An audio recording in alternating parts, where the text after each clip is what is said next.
ঠিক আছে। শুভাশিস দত্ত আর আমি বাইরে থেকে আছি। ঠিক আছে, সোমবাবু স্টার্ট করুন। ঠিক আছে। A very good afternoon to everyone present. I would like to begin by extending a warm welcome to all our esteemed guests and speakers for the day at this webinar on classical literature. This international webinar is a joint endeavor of the Department of English and the IQAC of Swami Dhananjoy Das Kathiababa Mahavidyalaya. Before I call upon Dr. Kakoli Ghosh Sengupta, Madam Principal, to deliver her welcome note and introduce the speakers and members of the organizing committee, I would like to share a few words on the concept note of the conference and what inspired us to take up the classics. When I left school and took admission in English Honours in Presidency College, Kolkata, 17 years ago, it came to me as a surprise that all freshers were subjected to a special examination conducted by the department. The examination was on Greek and Roman mythology and had no apparent connection with the prescribed syllabus. While it was great to read and know the myths and legends of ancient Greece and Rome, my peers and I were still not convinced of the relevance of a full fledged examination, given that the prescribed syllabus was in itself huge. But as the years rolled on, and the texts of Chaucer, Shakespeare, Dryden, Wordsworth, and Eliot began to unfold before our eyes, we gradually realized that an understanding of English literature would be hazy to one without a firm grip on the rich classical background that remains as the fountainhead of all Western literature. Thus, Milton's Paradise Lost would make only superficial sense to one who has no idea about Homer and Virgil, and similarly, no reading of the Shakespearean tragedies would be complete without at least a working knowledge of the plays written by Aeschylus, Sophocles, Euripides, and Seneca, and at least an outline idea of Aristotle's theory of drama. The influence, far from waning, is renewed in the modern times, and powerful authors such as T.S. Eliot and Eugene O'Neill have drawn on Aeschylus's Oresteia for the content of their own plays. Unfortunately, however, in those days, not all students of English literature took the classical tradition seriously and often bypassed it altogether. The recent decision by the UGC to incorporate a compulsory paper on classical Greco-Roman literature in the UGC in the UG English syllabus appears to be a welcome move.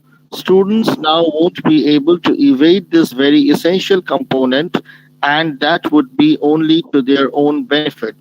Their encounter with the classical texts would eventually equip them with a more thorough grasp of English literature. Another unfortunate feature that I noticed in my student days was a general nonchalance on the part of the student of English literature towards the ancient Indian literary tradition. While many students of English literature love to read modern writings in Indian languages, they tend to ignore Sanskrit language and literature altogether. Even the famous novelist R.K. Narayan, when urged by his uncle to study the Indian epics, made no pretense of his reluctance, as he was convinced that those texts were not relevant for an author who aspired to write in English. Eventually, however, Narayan realized the value and richness of the classical Indian literary canon, and his later writings reveal a strong influence of the said tradition. An Indian student who confines oneself to engagement with literature written only in the English language often risks being uprooted culturally. It is therefore essential that encounter with the foreign canon is balanced by an equal degree of engagement with one's own cultural tradition. We should be grateful to the UGC for introducing the paper on classical Indian literature, which allows the students to catch a glimpse of their own ancient roots and identify with the past that is latent in the present, albeit through English translation. Keeping in mind the need of the students, we have therefore organized today's event where four lectures would be delivered, two on classical European and two on classical Indian literatures. We also realize that while it is always appreciable to transcend the contours of the prescribed curriculum, students should not lose focus of their syllabus. Therefore, all the four lectures that we are going to have today are related directly to the texts prescribed in the syllabus. Our primary aim through this webinar is not so much to promote scholarly debate and discussion as to help students in understanding the complicated texts better. Those participants interested in having a certificate for themselves may fill up the feedback form once the event is over. The feedback form would be available in the comment section of the YouTube live link. I would now like to call upon our respected Principal Ma'am, Professor Kakoli Ghosh Gupta, to welcome the dignitaries and initiate the event. Madam Kakoli Ghosh Gupta, please. Namaskar, and thank you, Dr. Shubham Payen, for giving me this opportunity to deliver welcome address today. Good afternoon, everybody.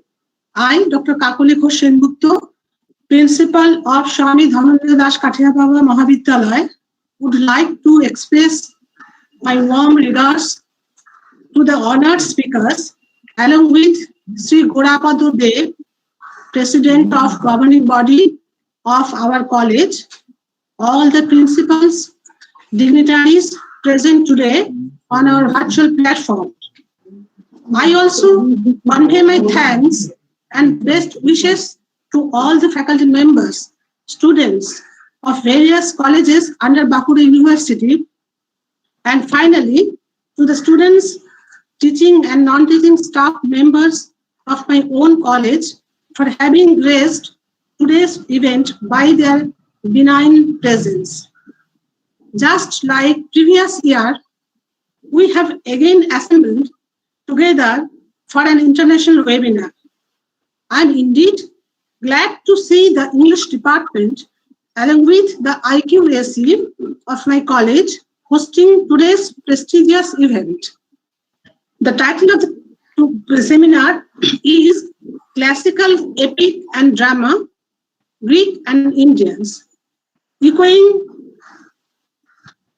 what Dr. Shubham Payen just said while introducing the concept note of today's webinar, that Greek and Sanskrit are respectively the fountainheads of all Western and Indian literature.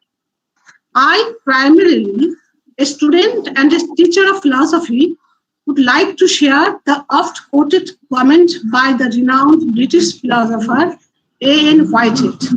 He said, quote, "The safest general characterization of European philosophical tradition is that it consists of a series of footnotes to Plato." Unquote. My own tryst with classical Greek thoughts date back to my undergraduate days. In the same breath, I mentioned the major systems of Indian philosophy were also taught with equal vigor and dedications by my professors. Unlike the English department, where the introduction of classical Greek and classical Indian texts is a relatively recent phenomenon, the philosophy departments have always done adequate justice to both. Therefore, I am genuinely intrigued by the topic of today's webinar and extend my warm wishes to the organizers, not just as the principal, but also as a serious student of both the canons. To begin with, I am privileged to have with us Professor Dev Narayan Bandyopadhyay, Honorable Vice Chancellor of Bankura University, as the guest of honor. Professor Bandyopadhyay needs no introduction. Apart from being a widely renowned scholar, he is also a wonderful administrator and very cordial human being. He has always extended us his kind support. We are especially grateful to him for having taken time out of his very busy schedule to deliver a talk in this webinar. I would also like to pay my gratitude to Professor Tilak Batobbal, head of the Department of English in Bakura Sammenoni College, who is also going to deliver a speech today. Professor Batobbal is a celebrated name in English studies in West Bengal and is also a member of the governing body of our college. Today, we have another renowned speaker, Dr. Santoor Singh, Assistant Professor of Sanskrit, Bakura University. Despite his busy schedule, he readily agreed to deliver a talk the moment he received our request. I welcome him too. Today, final talk will be delivered by Professor Kevin McGraw. He has not yet joined, and I will welcome after he joins the program. Now, finally, I welcome Sri Gorapada De, President, governing body of our college, from the core of my heart. He has honored us by gracing today's event by his benign presence. He is first and foremost a social worker and has varied interest in all branches of knowledge, especially language and literature. He has been with the college since its days of inception in 2009 and always extended his kind support whenever required. Without his efficient guidance, the college would not have reached its current position. With these words, I take your leave and call on Sri Gorapada De to speak a few words to the August Assembly. Thank you. Thank you again. Sri Gorapada De, sir. Please. শুভ বিকেল। আমি বাংলাতেই বলছি দু চার কথা, preparation নেই কিচ্ছু। আর খুব বড় ব্যাপার, খুব মস্ত বড় ব্যাপার। আমি আমাদের প্রিন্সিপাল ম্যাডাম সকলকে শুভ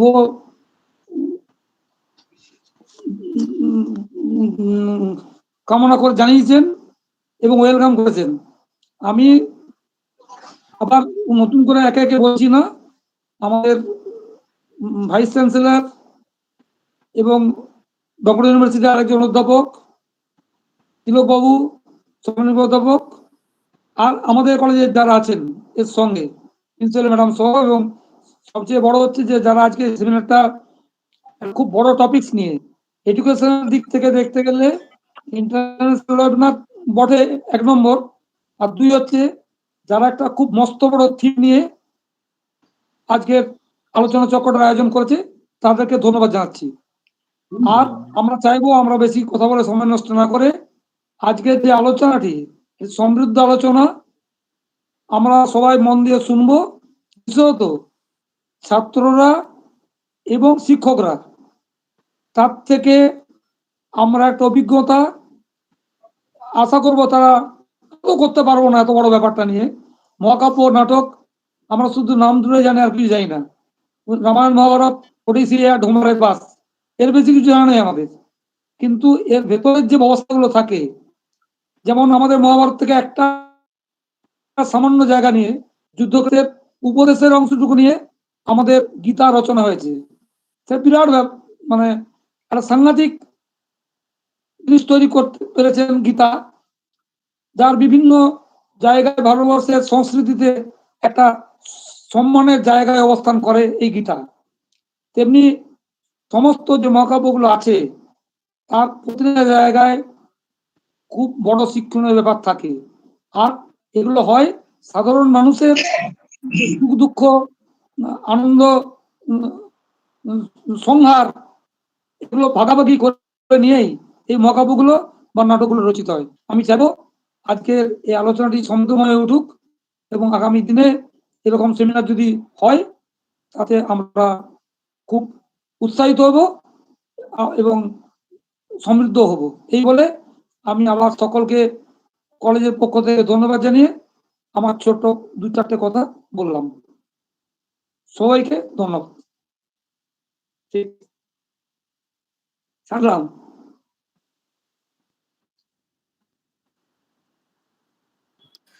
Our sincere thanks to our respected principal ma'am for our warm words of welcome and philosophical insights into classical texts.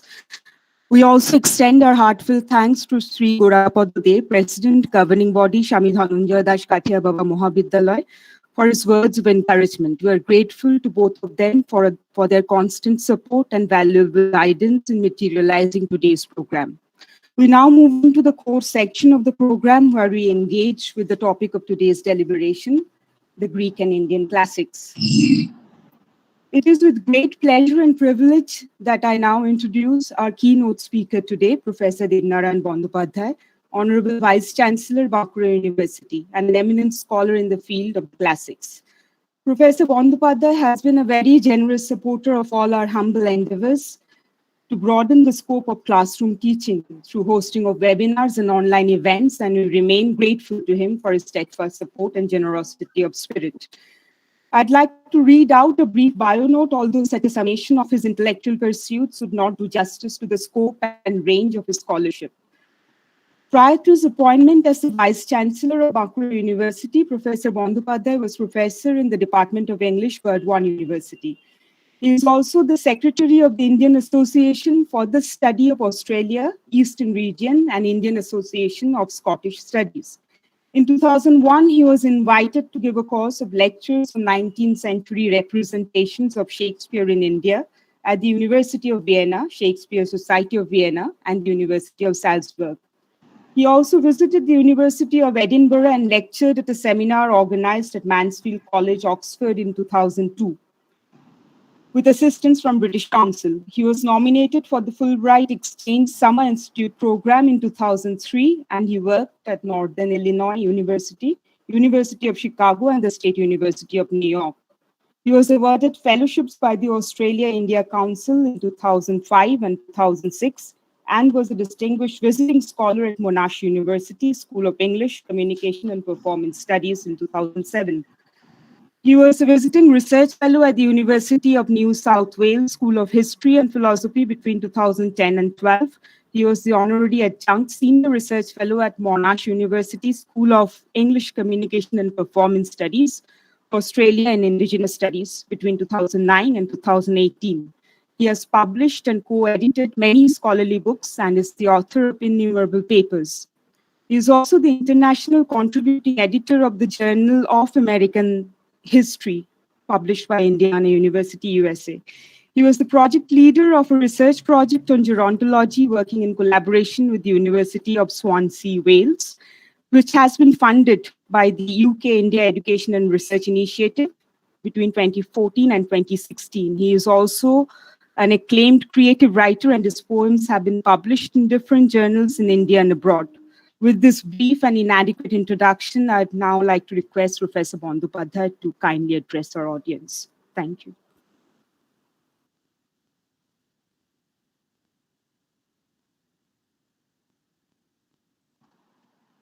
Thank you very much for your very kind words. Do you hear me? Can you hear me? Yes, sir. You are audible, sir. Yes, sir. And can you see me? Possibly not. No, sir, we can't. Yes, there is a problem with my camera. Maybe it shows that it is working, but all the time it's getting switched off. I don't know why. However, you can at least hear me.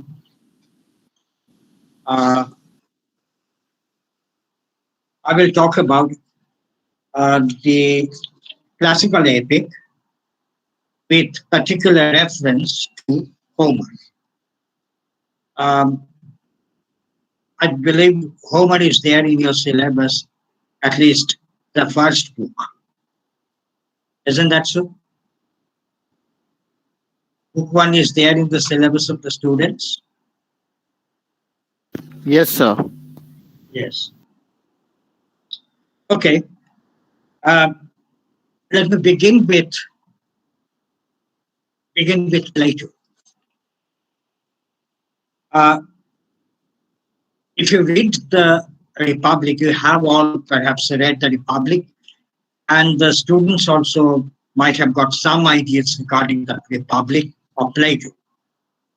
Now, in Plato's The Republic, the essential contention is on the validity, justification of poetry in the ideal republic. And all the time, Plato is trying to substantiate his argument with reference to certain passages from Homer's The Iliad or the Odyssey, and thereby he tries to denounce poetry and wants to remove poetry from the ideal republic. This is what he does. And that is a general knowledge. I believe that this is the first critic, very argumentative and logically sequenced critic on the epics of Homer. Now the question is, the very central question that comes up is, why does Plato raise the problem of Homer? He elsewhere, also in the 10th book of the Republic, considers Homer as the prince of poets. He says that Homer is the prince of poets. But at the same time, he denounces poetry,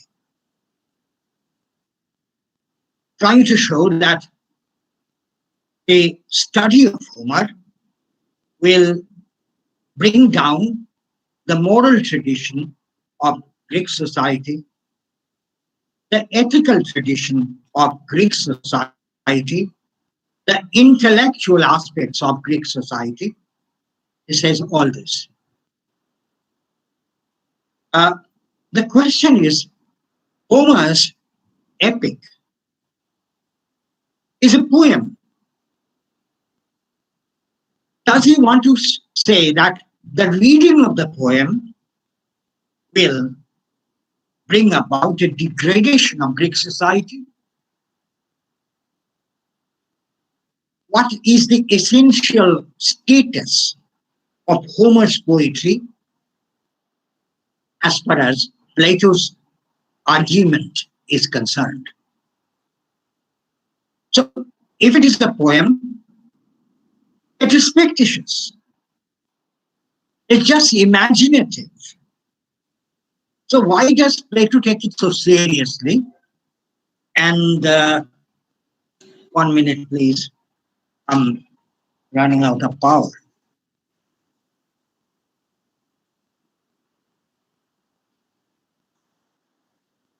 One minute.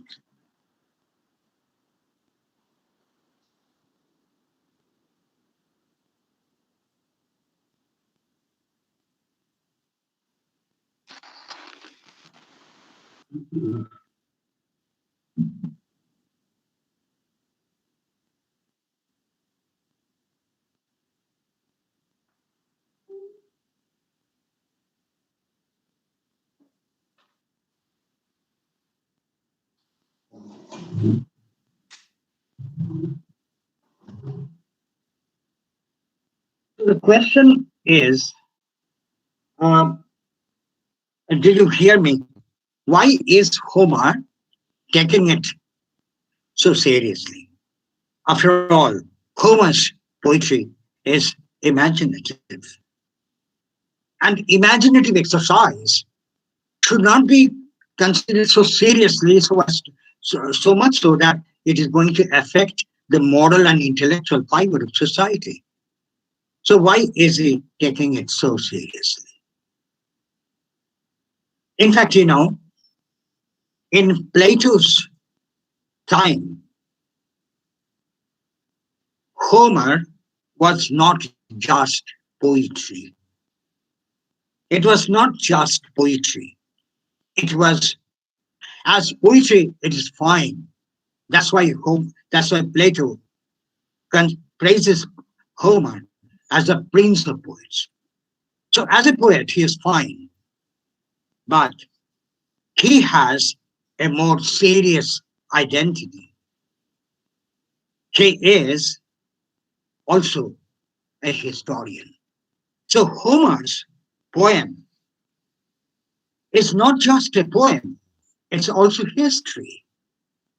The story in Greek has a word for story, that is muthos. Normally we call it plot. In Aristotelian analysis, as far as poetics is concerned, it is plot. It is story. But a ramified, extensive meaning in Greek language for muthos was history. So Homer was poetry as well as history. So naturally, the question that comes up is perhaps Plato stands against Homer because it is not a good specimen of history. Because history tells us the truth. And if history tells us the truth, then Homer's poetry should not be considered as ideal. So therefore, the aoidos in Greek, the word aoidos, A-O-I-D-O-S, aoidos means the singer. So the aoidos, the singer, sings a poem, but at the same time spreads the basic truths of history. But what kind of history? If you read Plato's book 3, then you will see that there are lots of portrayals of debasement of the great heroes, of the great gods and goddesses. So naturally, this cannot be taken as an ideal specimen of history. So that's why Plato's Republic, book 3 and 10, emerges as the first important critique on Homer's epics, the Iliad and Odyssey. So therefore, the question is, what kind of history? What form of history? And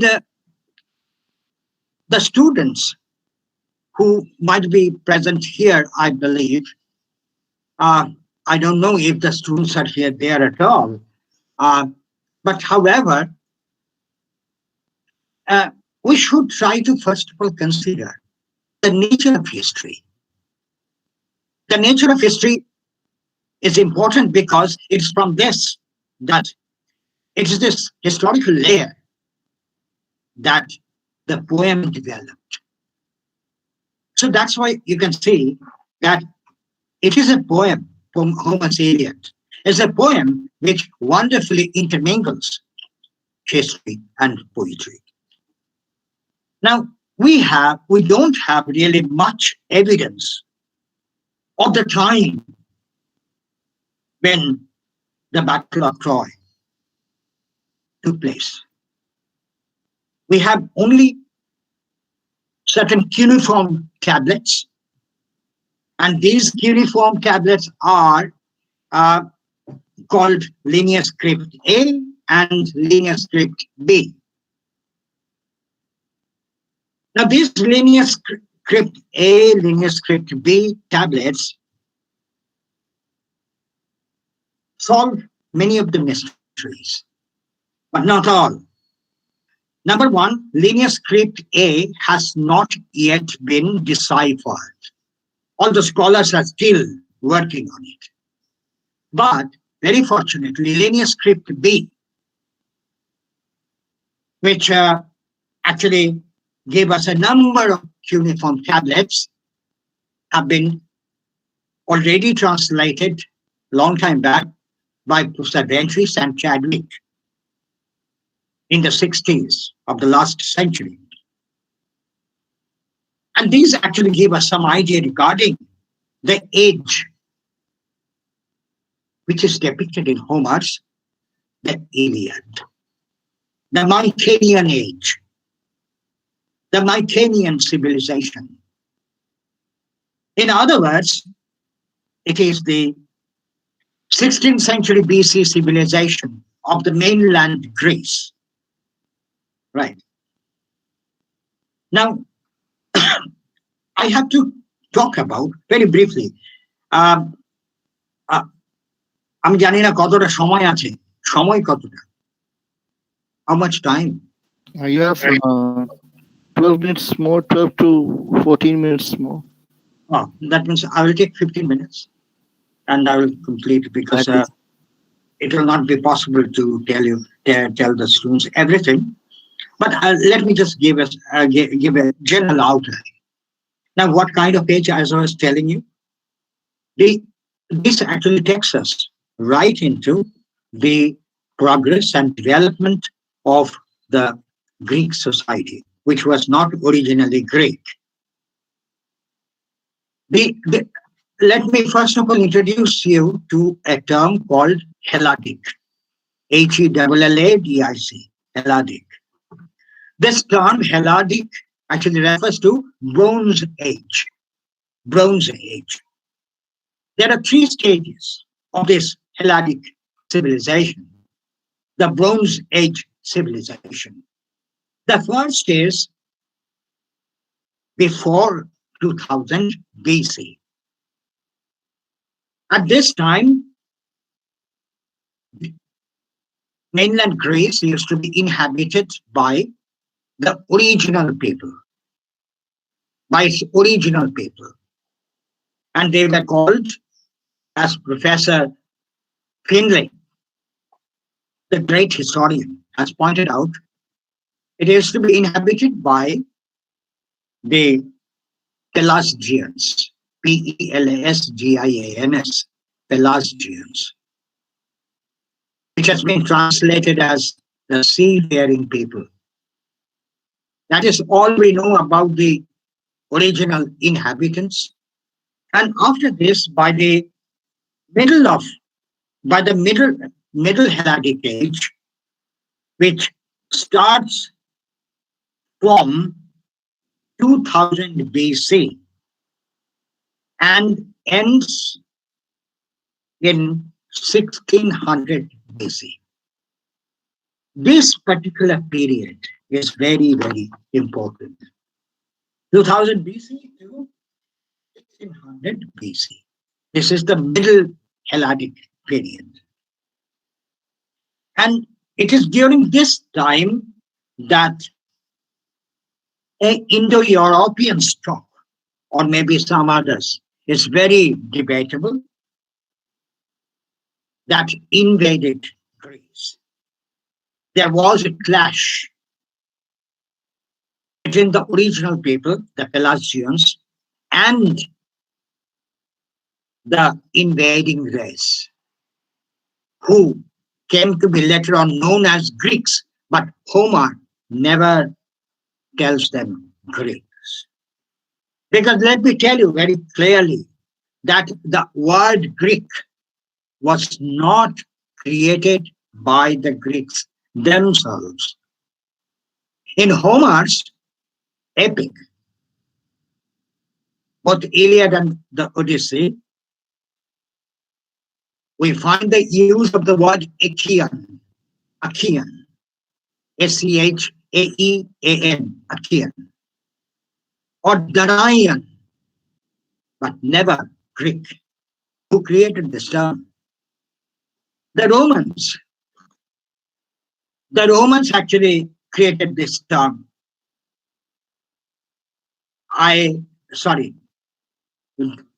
Graeci, Graeci, the Greeks, Graeci.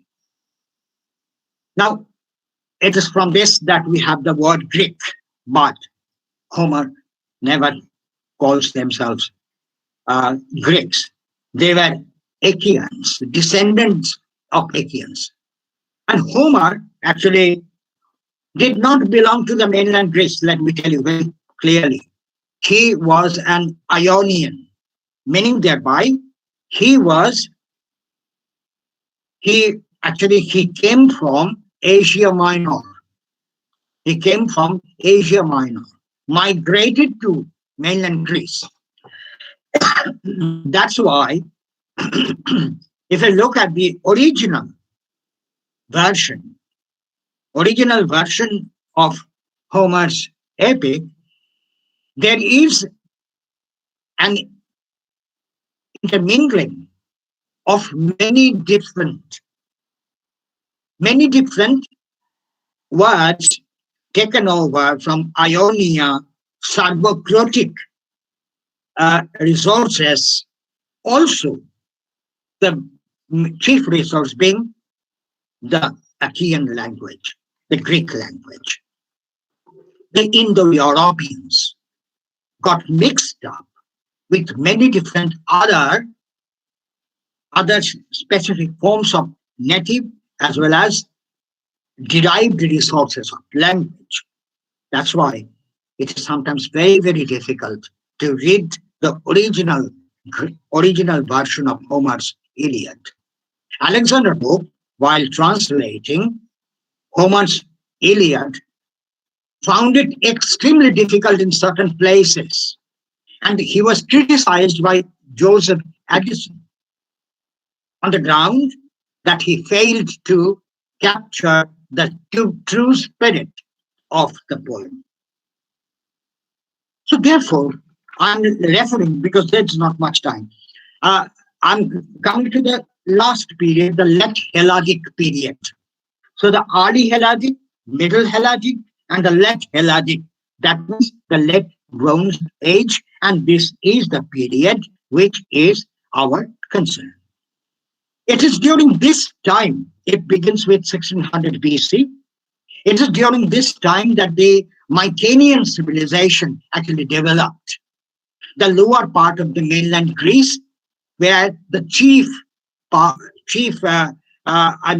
kingdom had been Argos, Agamemnon's Argos, and many others. So therefore, we find that it is during this time there had been another invasion. This time it was the invasion of the before that, I must tell you something. I said that by middle Helladic period, there had been an invasion who came to be known as Achaeans. And some critics, especially Professor G. S. Scott, who is a very renowned critic, Professor G. S. Scott has said that it is during this time that the Hittite Empire collapsed. And as a result of a very costly struggle against Egypt, and one Hittite race was Akhajar, AKHKHJW, Akhajar. And that's why the word has in several places come up, Akhayoi, AKHAIWOI. And G. Scott, along with some other classical scholars, are coming to the conclusion that it's nothing but the form of Achaia, Achaean. In English, Achaean, but Achaia, Achaio. So therefore, we, as a result of the first invasion, around 2000, between 2000 and 1900 BC, there had been an invasion. As a result of that invasion, the Achaeans, the Greeks actually came, and as a result of that, an intermingling of cultures, as it happens everywhere. And this is the first kind of, first recorded European migration, one of the first European migrations, and at the same time, the second one, around 1200 BC, in the late Helladic, late Bronze period, we find that there was the Dorian invasion. The Dorians actually had been a very, very militant race. If you read Homer's Republic, you will find that in the third book of the Republic, Plato is describing different forms of song and music. And while describing the songs and music, he is referring to the Dorian song as a militant form of song. And if you remember your Paradise Lost, Milton, then also in the fourth book, he's using the phrase Dorian phalanx, the Dorian line of army, right? The angels are, moving forward like the Dorian phalanx, the Dorian militant army. So whatever it is, we find that it is during this time the Mycenaean civilization actually reached its highest point. It was a palace culture. It surrounded the kingdom with walls, and it also created already the language was created, the new language, the Achaean language that was created, and they began to develop that language during this time, the Dorian invasion. It was a militant invasion. One after from the northwestern border, they started their invasion, and as a result of this, it was for them to somehow protect themselves. And the Mycenaean, civilization, along with many other city-states, along with many other kingdoms, they all set sail for Troy because it was a mythical city of gold. And it was surrounded by, wall, and that's why they actually set sail for Troy. That is the idea. And that is the idea that they actually set sail for Troy. But in fact, I believe that as a result of this Dorian invasion, most of the city-states actually collapsed. A new civilization was coming up. The Pelagian civilization in the early Helladic period got mixed up with the Achaean civilization in the middle Helladic period, and now the Dorian and other tribal invasions brought about another kind of intermingling of cultures. And as a result, after this very terrible kind of invasion, the Dark Age actually came up. The Dark Age started in about 900 BC and it ended in 800 BC. During this time, Greece completely lost the art of writing for these centuries. 900 to 800, it lost the art of writing. The original Mycenaean script are still waiting to be deciphered in linear script A. So that's why not much of evidence apart from Homer's Iliad. That is the only text that tells us something about the history of the time. So therefore, you can see it is a different kind of epic. It's a monumental epic. It was never written down. It got written down much later. Homer did not write it down. Homer was an oidos, was a singer.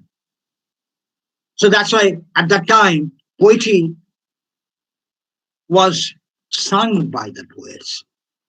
Poetry was not composed and written down on a paper. That was a disgrace. Poetry should be sung. So the poet was not a composer. The poet was a singer. So this is the double identity that Homer had. But who was Homer? Is there any definite, idea regarding the identity of Homer? And critics are rather very, very much, very much confused about the identity of this poet called Homer. In one of the old Ionian version, the word Homer means collector. So that's why, is it really one particular man who has composed it? Perhaps not. Perhaps it is a group of singers singing through centuries that created the poem, and that got written down long after in the Alexandrian library. And that's why we don't get the original epic. It begins at a particular point and ends at a particular point, leaving aside many, many other things. Because in many earlier references, before the editing of the Alexandrian library, in many earlier references, we find that it was a huge book, but it got cut down. Thanks for the students that they don't have to read a huge voluminous work. But however, so it begins at a particular, following perhaps Aristotle's principle, the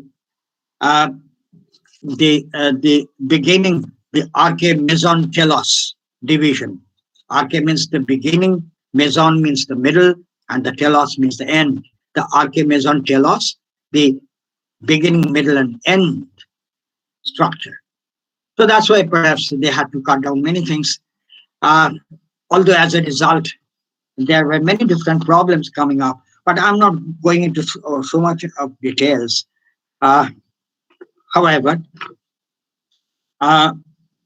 let me just, for the students, let me just, give 3-4 features of Homer, how to read Homer.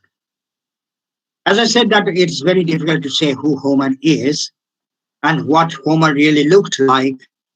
We normally said we have made Homer a blind poet. We have made Homer a helpless person with a child helping him. But this is not really, supported by any kind of evidence. Actually, in the invocation, Homer again and again has said, I cannot see with my eyes what happened at that time. So, oh God, give me the vision. And then naturally the conclusion is, well, this man cannot see, he is blind. So Homer became blind. And when, as it was the practice of the ancient times, that every blind old man, and who can say that he was old? But well, we made him old. So an old man should be helped by a small boy. So that's why this is a kind of Homeric family that was created. Homer, the old man, Homer, the blind poet, Homer, and the child. So, however, whatever it is, there are many such, points. However, let me just come back to the point and give you some 3-4, for the students, some 3-4 specific, ideas that students should discuss while reading this poem. If you read Homer's Iliad, we first have to determine what kind of epic is this. Although we are very familiar with primary epic, secondary epic, etc., but that's not the thing. Very technically speaking, what kind of epic is this? There are 2 kinds of such technical poems. Number 1 is teleological, and another is eschatological. Teleological, actually, let me explain the word. Telos means end in Greek. Logos means knowledge, knowledge of the end. Eschatology also means the same thing. Eschatos means the end. Logos means knowledge, knowledge of the end. Now, what kind of end? Teleology actually believes in a long vision of end.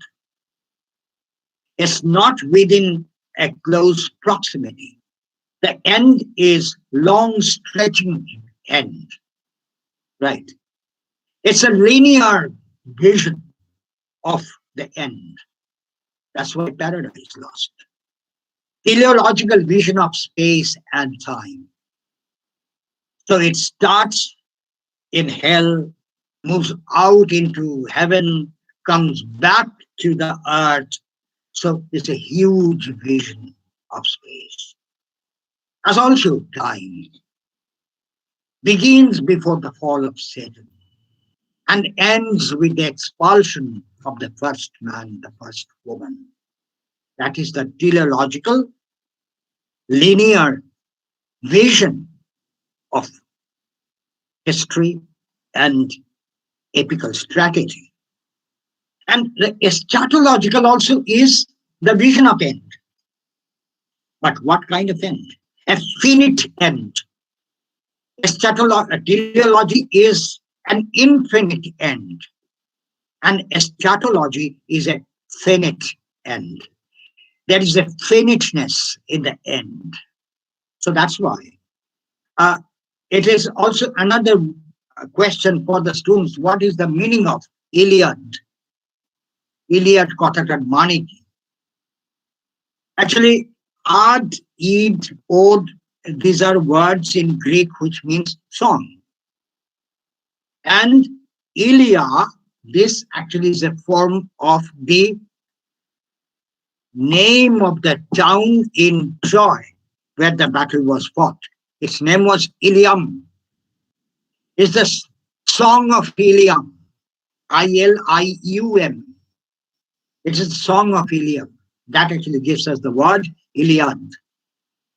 So it is this Iliad, eschatological. What kind of it also has a huge version, but it's confined within the city of Ilium, within the town of Ilium, closed space of Ilium. A closely guarded wall protects the city. You cannot really get beyond that.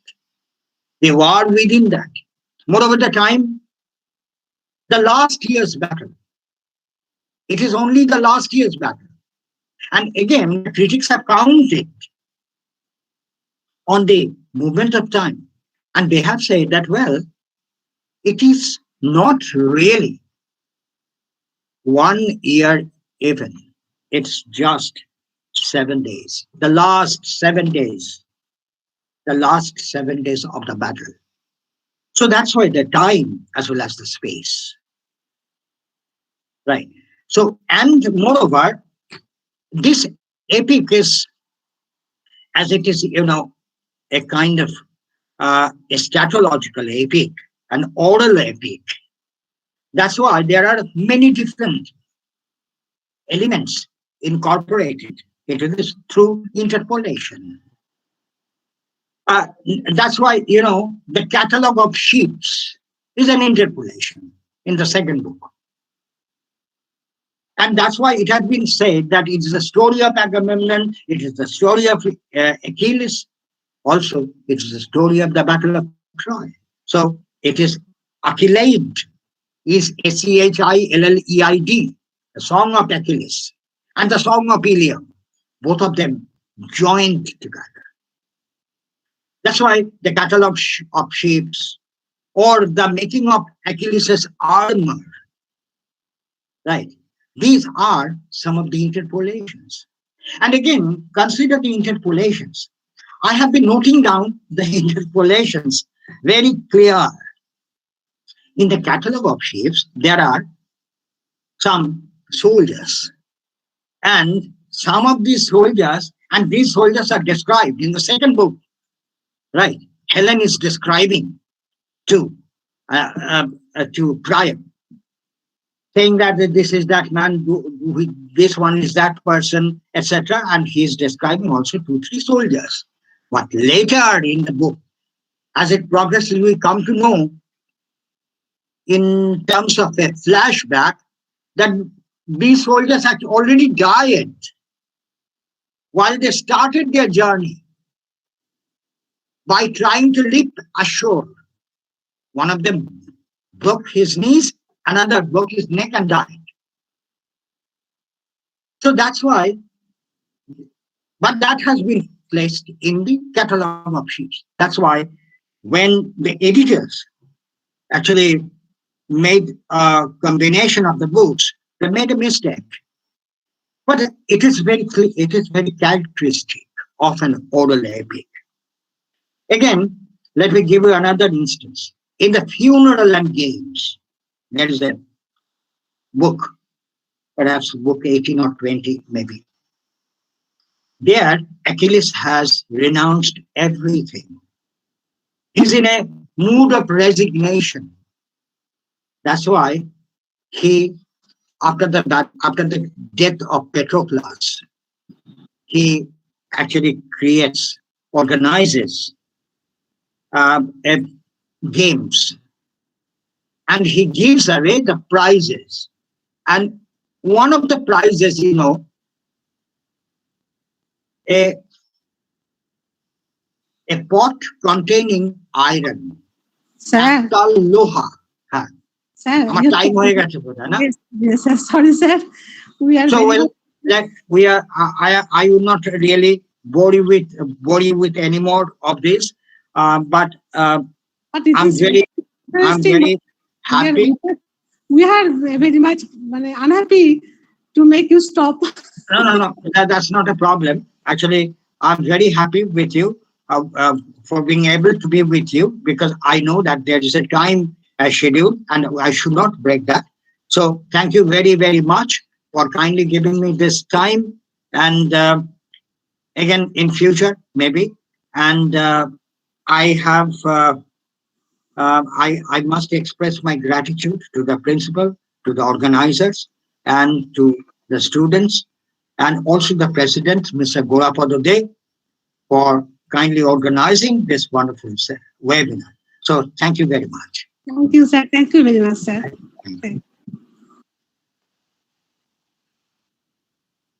Now, Soham, Yes, ma'am. can you to Gansu? Thank you so much, dear sir. And I understand that it's quite heartless to stop you. No, not a problem. This happens.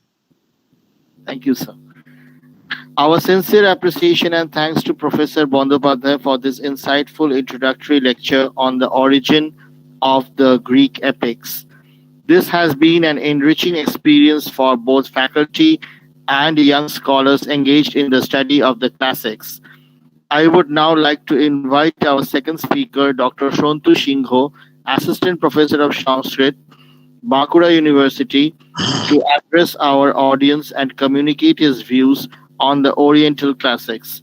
Dr. Shingho specializes in Nyaya or Indian logic and has delivered lectures and published papers on topics ranging from Sanskrit grammar to Bana's Kadambari. The title of his address is Abhigyana Shakuntalam, a rhetorical and philosophical perspective. Dr. Shontu Shingho, please.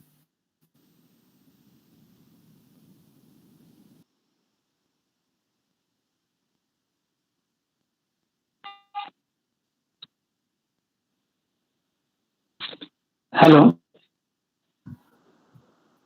Yes, sir. You are audible and visible also.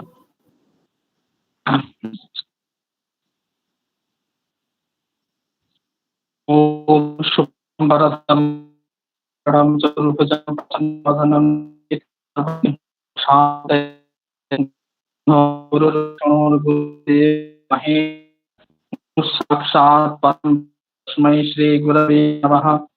चलन सारदां क्षणं गुरु पादमितं श्रित्वा प्रणमामि। सर्वेभ्यो नमो नमः। আমি আজকের এই আন্তর্জাতিক এবং এই আন্তর্জালিক আলোচনা চক্রে উপস্থিত আমাদের বাঁকুড়া বিশ্ববিদ্যালয়ের পরম পূজনীয় উপাচার্য মহাশয়, স্বামী ধনঞ্জয় দাস কাঠিয়াবাবা মহাবিদ্যালয়ের পূজনীয়া অধ্যক্ষ এবং ওই কলেজ প্রেসিডেন্ট পদবাবু, প্রত্যেককে আমি যথাযোগ্য সশ্রদ্ধ প্রণাম নিবেদন করি। তাছাড়াও এই মহাবিদ্যালয়ের ইংলিশ বিভাগের অধ্যাপক এবং অধ্যাপিকাবৃন্দ এবং IQAC ডিপার্টমেন্টের সদস্যবৃন্দ, তাদের প্রত্যেককেও আমি যথাযোগ্য সশ্রদ্ধ প্রণাম এবং নমস্কার নিবেদন করি। আর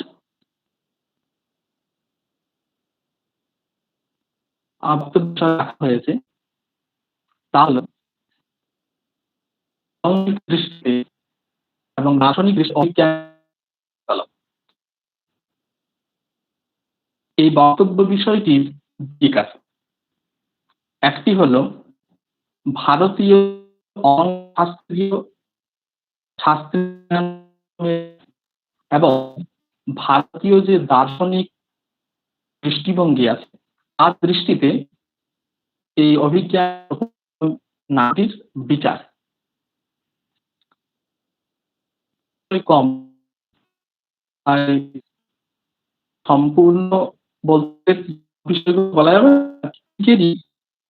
আমরা এখানে আলোচনা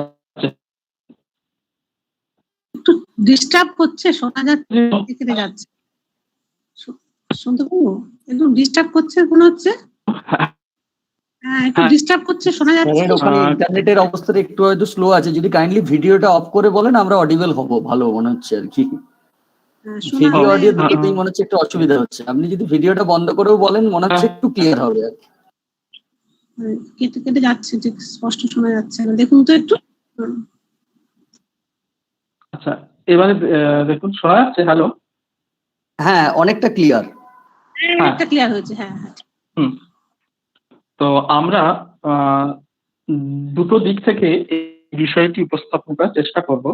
একটি হচ্ছে ভারতীয় অলঙ্কার, ভারতীয় সংস্কৃত শাস্ত্র, সেই সংস্কৃত অলঙ্কার শাস্ত্রের দৃষ্টিতে এবং দর্শন শাস্ত্রের দৃষ্টিতে। তো সংস্কৃতের যে কাব্যশাস্ত্র তারই অপর নাম হলো অলঙ্কার শাস্ত্র। এখন এই কাব্যশাস্ত্রের মধ্যে আলোচ্য বিষয় কি? কাব্যশাস্ত্রের মধ্যে আলোচ্য বিষয় হচ্ছে কাব্যের লক্ষণ, কাব্য কয় প্রকার, কাব্য কিভাবে নির্মাণ করতে হয়, তার দোষ, গুণ, রীতি, স্টাইল, তার অলঙ্কার ইত্যাদি বিষয়ে একটা আলোচনা। তো এই যে কাব্যশাস্ত্র, তার মধ্যে এই বিষয়গুলো, প্রতিপাদ্য বিষয় এগুলোর মধ্যে যেগুলি রয়েছে তার মধ্যে অন্যতম হচ্ছে অলঙ্কার। তাই এই কাব্যশাস্ত্রেরই অপর নাম দেওয়া হয়েছে অলঙ্কার শাস্ত্র। স্বাভাবিক আমাদের মনে একটা প্রশ্ন জাগে যে যদি প্রতিপাদ্য যে বিষয়, সেই বিষয়গুলির মধ্যে কোনো একটাকে অবলম্বন করে কাব্যশাস্ত্রের নাম দেওয়া হয়, অপর একটি নাম দেওয়া হয়, তাহলে তো আরো তো প্রতিপাদ্য বিষয় রয়েছে, গুণ রয়েছে, রীতি রয়েছে, রস রয়েছে, যেটা খুবই প্রধান। তাহলে কেন রসশাস্ত্র বলা হলো না, কেনই বা গুণশাস্ত্র বলা হলো না? তার কারণ হচ্ছে একটা নিয়ম আছে সংস্কৃত শাস্ত্রে, প্রাধান্যেন ব্যপদেশাঃ ভবন্তি। অর্থাৎ যেটা হচ্ছে মূল বা যা জ্যেষ্ঠ তাকে আশ্রয় করেই নামকরণটা হবে। প্রাধান্যেন, প্রাধান্য, প্রধান যার প্রধানতা আছে তাকে আশ্রয় করে ব্যপদেশ মানে সংজ্ঞা, নাম দিতে হবে। তাই এই নিয়ম অনুসারে কাব্যশাস্ত্রের অপর নাম করা হয়েছে অলঙ্কার শাস্ত্র। তো এই যে কাব্যশাস্ত্র বা অলঙ্কার শাস্ত্রীয় সংস্কৃত, তার শুরু আমরা যদি ধরি, যদিও বলা হয় যে ঋগ্বেদে বা অগ্নিপুরাণেও কিছু কিছু তত্ত্ব ছিল, কিন্তু আমরা যেটা প্রসিদ্ধ সেখান থেকে যদি ধরি লৌকিক হিসাবে, তাহলে আমরা পাবো ভরতের নাট্যশাস্ত্র। সেখান থেকে শুরু করে একেবারে জগন্নাথ, বড় জগন্নাথ তার রসগঙ্গা সুবিখ্যাত, এবং কালে প্রসাদ দ্বিবেদী। তো আমরা তার মধ্য থেকে যাকে আশ্রয় করে এই আলোচনা করব তার গ্রন্থটা আমরা সকলেই কম বেশি জানি, এবং যারা আশা করি ছাত্র আছেন তারা তো জানেই যে সাহিত্য দর্পণ, কবিরাজ বিশ্বনাথের সাহিত্য দর্পণ গ্রন্থকে অবলম্বন করে। তো এই সাহিত্য দর্পণ গ্রন্থ অনুসারে যে অলঙ্কার শাস্ত্র অনুসারে সংস্কৃত কাব্য দুই প্রকার, একটি হলো দৃশ্য, আরেকটি হলো শ্রব্য। শ্রব্য আর দৃশ্য। দৃশ্য হচ্ছে যেটা অভিনয় যোগ্য, যেটা অভিনয়, যা অভিনয় করা হয় সেটাকে দৃশ্য কাব্য বলা হচ্ছে। আর আরেকটি হচ্ছে শ্রব্য কাব্য, শ্রুতি গ্রাহ্য, সত্যেন্দ্রীয় গ্রাহ্য, যারা শুধুমাত্র শোনা যায়, যার অভিনয় করা হয় না, যাকে দেখা যায় না, শুধু শোনা যায় ডায়লগ গুলো, সেটাকে বলা হচ্ছে শ্রব্যকাব্য। আর যা অভিনয় যোগ্য তাকে বলা হচ্ছে দৃশ্যকাব্য। এখানেও একটা আপত্তি আবার আছে, এই রকম ভাবে ব্যাখ্যা করি যে যেটা দৃশ্যকাব্য বলছি, ভাষণ ইত্যাদি, সেই যে দৃশ্যকাব্য বলছি সেখানে তো শুধু অভিনয় থাকে, সেখানে তো ডায়লগও থাকে, মানে সেখানে বাক্য থাকে, রস কাব্য যেহেতু ইত্যাদি করে রস মানে বাক্য থাকে সেখানে, তাহলে সে সত্যেন্দ্রীয় গ্রাহ্য হয়। তাহলে সভ্যকাব্য কেন আবার আলাদা করে ভাগ করা হলো দৃশ্যকাব্য? তো এখানেও ওই নিয়মটা কাজ করে আমাদের এই সংশয়টা দূর করতে হবে যে প্রাধান্যেন ব্যপদেশা ভবন্তি। এই দৃশ্যকাব্যের মধ্যে যদিও ডায়লগ থাকে যেটা শাব্দীয়, এবং আরেকটা যেটা থাকে সেটা হচ্ছে অভিনয়, কিন্তু এই দুটোর মধ্যে এখানে অভিনয় প্রধান। কেন প্রধান? কারণ অভিনয় হচ্ছে 4 প্রকার, আঙ্গিক, বাচিক, আহার্য এবং সাত্ত্বিক। এই 4 ধরনেরই যে অভিনয়, সেই অভিনয় এই দৃশ্যকাব্যের মধ্যে থাকে। যেমন আহার্য মানে হচ্ছে লামাদিকে অভিনয় করে শ্রীরামচন্দ্র। তো শ্রীরামচন্দ্র ধ্রুব বেশভূষা পড়তেন, যিনি নটক, যিনি অভিনয় করতেন, তিনিও সেই রকম বেশভূষা পড়বেন। ফলত এটা হচ্ছে তার যে বেশভূষা, সেটাকে এখানে অভিনয় করা হচ্ছে, অনুকরণ করা হচ্ছে, তাই এটা আহার্য। ঠিক তেমনি সাত্ত্বিক মানে হচ্ছে ভাবগুলো যে শ্রীরামচন্দ্র বনবাসের সময় যখন শুনছেন যে পিতৃবিয়োগ হয়েছে, তখন তার যে দুঃখ ইত্যাদি এইগুলো, তো তখন যিনি এটা অভিনয় করছেন তার মধ্যে সেই ভাবগুলো পরিস্ফুট হয়। তাহলে মূল যে আমাদের শ্রীরামচন্দ্র, তার যে ভাব সেগুলো তিনি অনুকরণ করছেন, তাই সাত্ত্বিক। এবং আঙ্গিক আছে, যেরকম তিনি কথা বলতেন, যেরকম ভাবে তার পদবিক্ষেপ হতো, সেগুলো এখানে দেখানো হচ্ছে। এইভাবে আমরা যদি দেখি তাহলে দৃশ্যকাব্যের মধ্যে যদি শ্রবণযোগ্যতা আছে, কিন্তু তার থেকে অধিক আছে অভিনয় যোগ্যতা। এই জন্য এর সেপারেট করে ভিন্নভাবে আরেকটা সংজ্ঞা দেওয়া হলো, সেটা হচ্ছে দৃশ্যকাব্য। এই দৃশ্যকাব্যের আরো একটা নাম আছে, সেটা হচ্ছে রূপক। একে রূপক বলা হয়। আর রূপ নাম দেওয়া হয় সেটা অন্য একটা শাস্ত্রে বলা হয়েছে, দশরূপক শাস্ত্রে। তো সাহিত্য দর্পণ অনুসারে রূপক বলা হয় এবং সেটা খুব সুপ্রসিদ্ধ। এখন রূপক কেন বলা হয় দৃশ্যকাব্যকে? না, রূপক হচ্ছে যেহেতু এই দৃশ্যকাব্যে আমরা দেখি যে নটেতে মূল যে ক্যারেক্টার, তার রূপটাকে আরোপ করা হচ্ছে, তার যে ভাব, সেই ভাবটা শ্রীরামচন্দ্রের ভাবটা যিনি অভিনয় করছেন তার উপর আরোপ করা হচ্ছে। এই যে আরোপটা হয়, মূল যে চরিত্র, তার ভাব, বেশভূষা প্রভৃতি আরোপ করা হয় নটের উপর, সেই জন্য এই দৃশ্যকাব্যটার নাম হচ্ছে রূপক। এই জন্য সূত্র করছেন আমাদের সাহিত্য দর্পণকার, তদ্রূপা আরোপাত্তু রূপকম, তদ্রূপা আরোপা তৎরূপক। তৎ শব্দ মানে হচ্ছে তার, মানে হচ্ছে মূল যে ক্যারেক্টার, মানে যেমন রামায়ণের শ্রীরামচন্দ্র, তাহলে মূল যে চরিত্র তার তদ্রূপ, তার যে রূপটা, তার যে ভাব, বেশভূষা, অঙ্গভঙ্গি, তার আরোপ করা হচ্ছে তদ্রূপ আরোপা, যেহেতু আরোপ করা হচ্ছে নটের প্রতি এবং সে দৃশ্যটা আমরা দেখতে পাচ্ছি, সেজন্য তার নাম হচ্ছে রূপক। এই হচ্ছে দৃশ্যকাব্যের আরো একটা সমার্থক শব্দ, সেটা হচ্ছে রূপক। এই রূপক হচ্ছে 10 প্রকার মুখ্যত। তার মধ্যে অন্যতম হচ্ছে নাটক। এই নাটকের যে বৈশিষ্ট্যগুলি, সেগুলি বিভিন্ন জায়গায় বিভিন্ন বলা হয়েছে, যেগুলি সার্বজনীন সেইগুলি আমি এখানে তুলে সাহিত্য দর্পণ অনুসারেই বলবো, যাতে সুবিধা হয়। তো সাহিত্য দর্পণের নাটকের কিছু বৈশিষ্ট্যের কথা বলা হয়েছে। নাটকম খ্যাত বৃত্তম স্যাৎ পঞ্চসন্ধি সমন্বিতম বিলাস ঋদ্ধ্যাদি গুণবৎ যুক্তম নানা বিভূতিভিঃ সুখ দুঃখ সমভূতি নানা নিরন্তরম পঞ্চাধিকাশ পরঃ তত্রাঙ্গঃ পরিকীর্তিতাঃ প্রখ্যাত বংশো রাজর্ষির ধীরতত্ত্ব প্রতাপবান দিব্যোথ বিদ্যাদিব্যো বা নায়কো মতঃ এক এব ভবেদঙ্গী শৃঙ্গার বীর এব বা ইত্যাদি করে আছে। তো প্রথম যে বৈশিষ্ট্যের কথা বলা হচ্ছে তা হচ্ছে নাটকং স্যাৎ খ্যাত বৃত্তম। নাটকটি হবে কিরকম? খ্যাতবৃত্তম, খ্যাতবৃত্ত একটি সমাসবদ্ধ পদ, বহুব্রী সমাসান্ত। খ্যাতম বৃত্তম যস্য তৎ খ্যাতবৃত্ত ইত্যাদি। অর্থ হচ্ছে নাটকের যা বৃত্ত, বৃত্ত মানে হচ্ছে যে ঘটনা, কাহিনী, প্লট, সেটা কি হবে? খ্যাত হবে। খ্যাত মানে প্রসিদ্ধ হবে।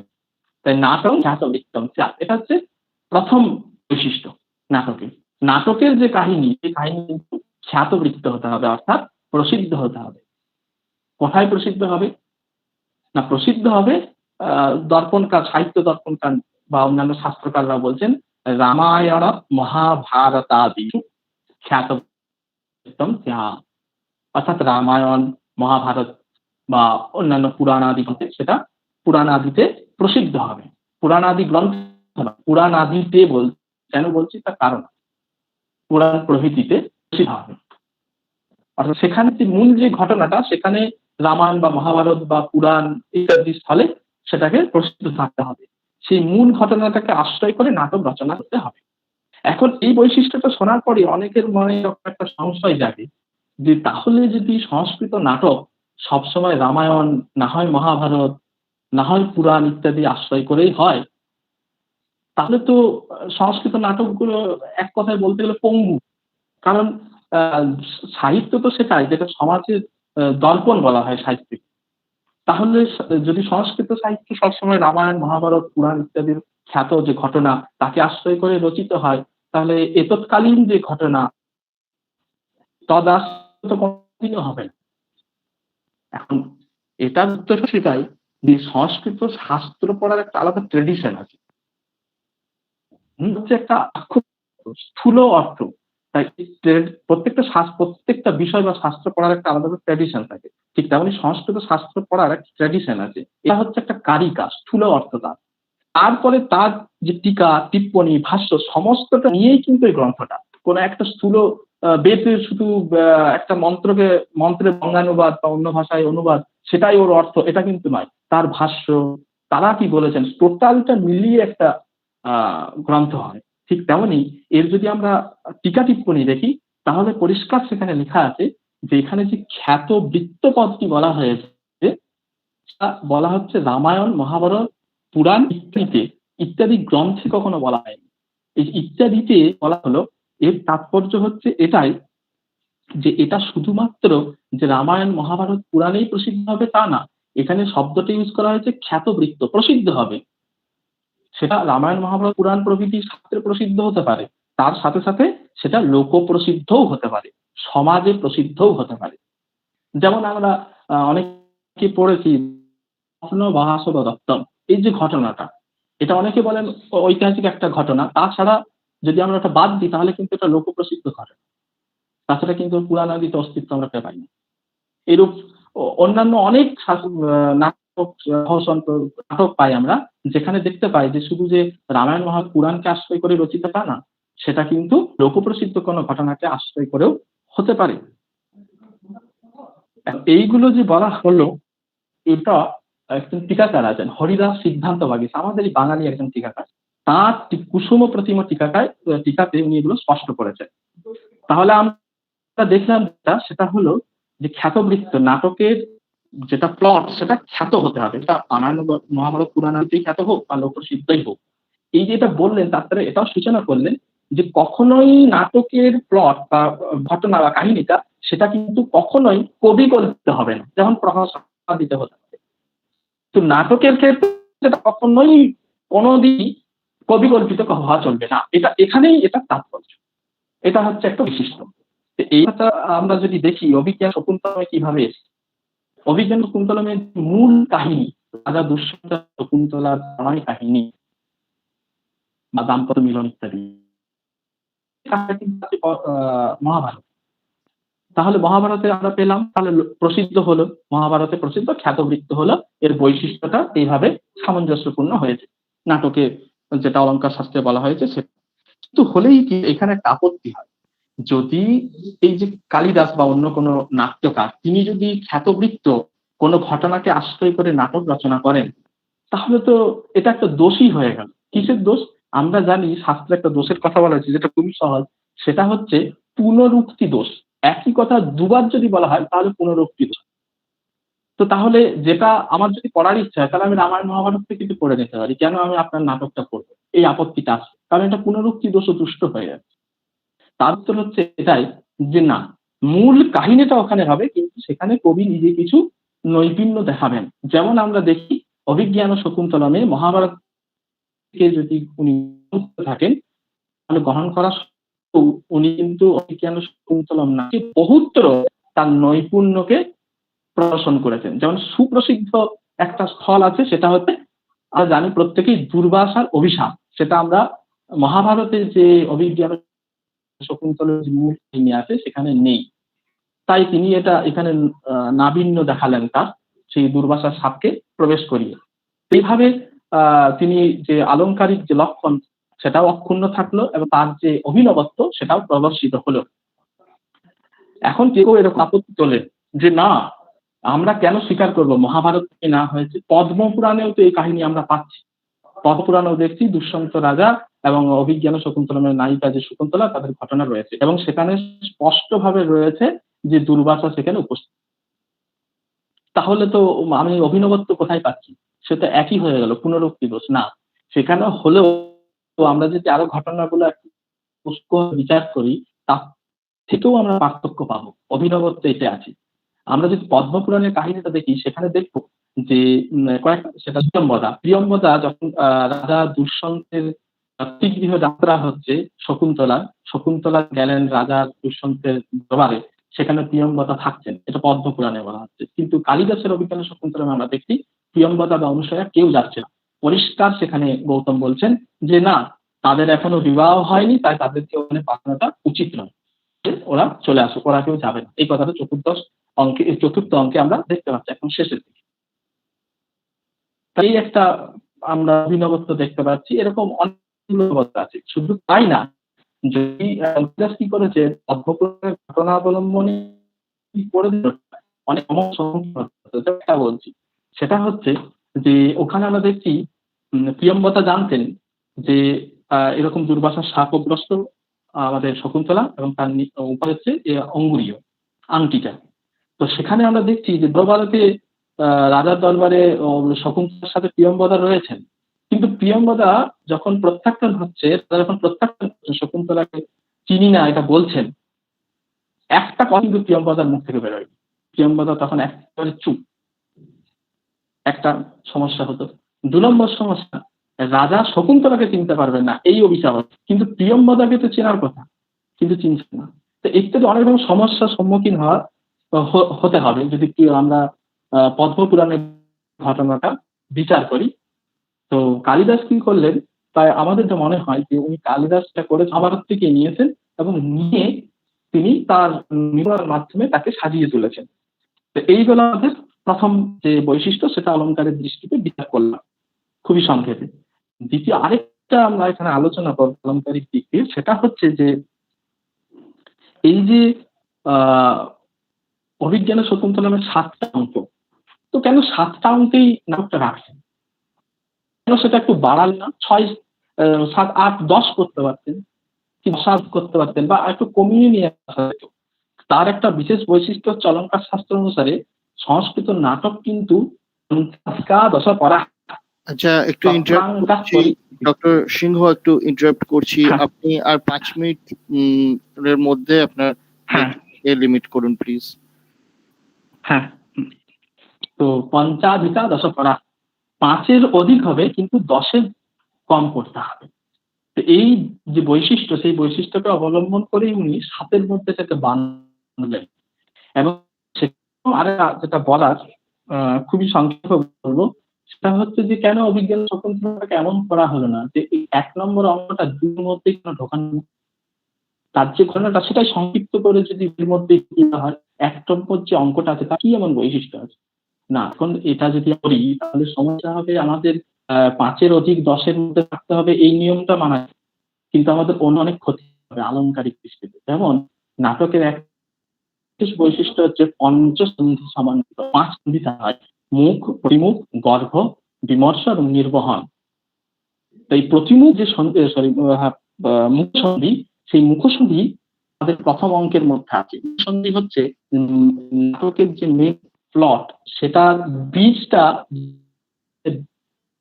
মানে বপিত হচ্ছে, সেটা অভিজ্ঞান শকুন্তলমে আমরা দেখতে পাই। শান্তমিদম আশ্রম পদম স্ফুরতি চ বাহু উতঃ ফলম নিহায় অথবা ভবিতব্যানাম দ্বারাণি ভবন্তি সর্বত্র। এই শ্লোকটা অভিজ্ঞান শকুন্তলমের রাজা আশ্রমে ঢুকতে, হঠাৎ তার ডান হাতটা কেঁপে, শান্তমিদম আশ্রম, সমগুণ প্রধান এই আশ্রমটা, অথচ স্ফুরতি চ বাহু, অথচ আমার দুই হাতটা কাঁপছে। কেন কাঁপছে? উনি বলছেন অথবা ভবিতব্যানাম দ্বারাণি ভবন্তি সর্বত্র। ডান কাপা হচ্ছে বড় স্ত্রীর সূচক, বড় স্ত্রী লাভ সূচক। ডান হাত কাপার তাৎপর্য হচ্ছে স্ত্রীরত্ন লাভ। তো এখান থেকে এখানে যে আরো শৃঙ্গার রসের আবির্ভাব হবে, প্রণয় হবে, সবকিছু যেন এখানে লুকিয়ে আছে।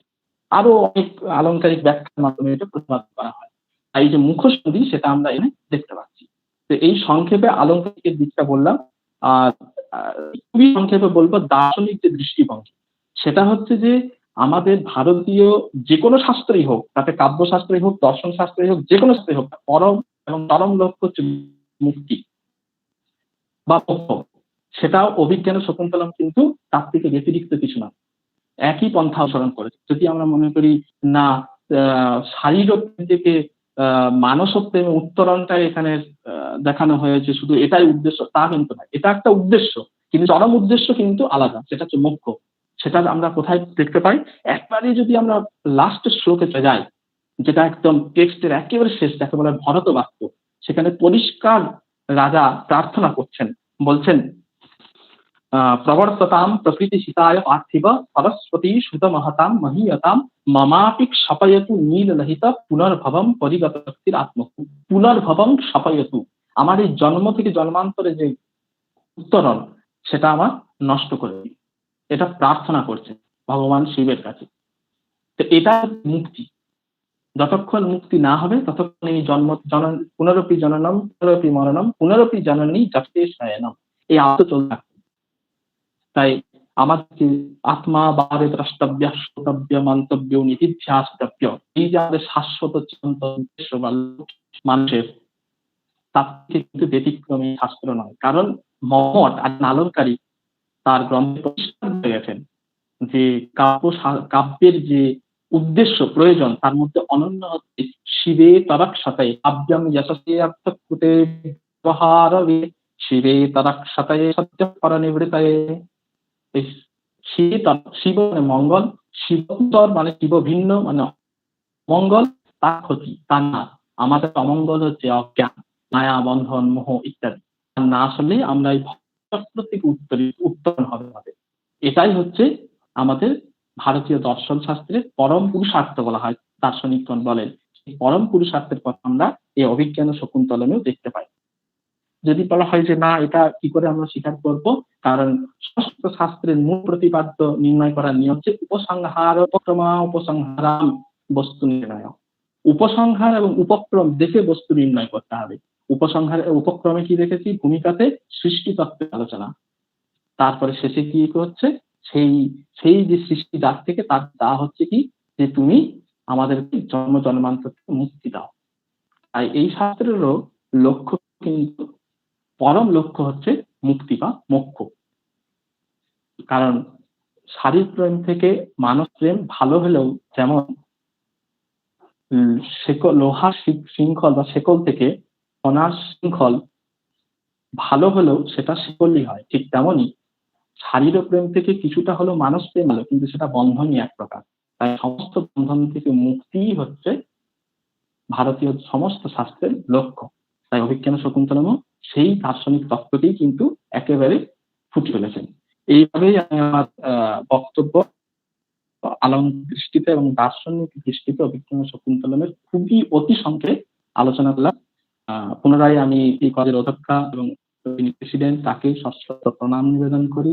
তাছাড়াও ইংরেজ বিভাগের অধ্যাপক অধ্যাপিকাবৃন্দ এবং IQAC ডিপার্টমেন্টের সভ্যবৃন্দ, তাদের প্রত্যেককে আমি ধন্যবাদ এবং সশ্রদ্ধ প্রণাম নিবেদন করে আমার সংক্ষিপ্ত ভাষণ আমি এখানেই সমাপ্ত করলাম। নমস্কার। Our sincere thanks to Dr. Shingho for his illuminating thoughts on the rhetorical intricacies of Sanskrit texts. We are running a little behind time, so I'll just rush through the next introduction. We have as our next speaker, Professor Tilak Bhattacharya, Associate Professor of English at Bankura Shamilani College, who has time and again enlivened our academic events through his energetic oratory and intellectual insights. And we are once again delighted to have him with us. He has to his credit many scholarly publications, which include Macbeth Re-Explored and Romanticism and Romantic Poetry. He nurtures a special interest in romantic poetry and has translated classical texts. Professor Bhattacharya's talk today is titled Oedipus, Prey to Outrageous Fortune or Alluring Altruism. I'd now request Professor Bhattacharya to kindly address our audience.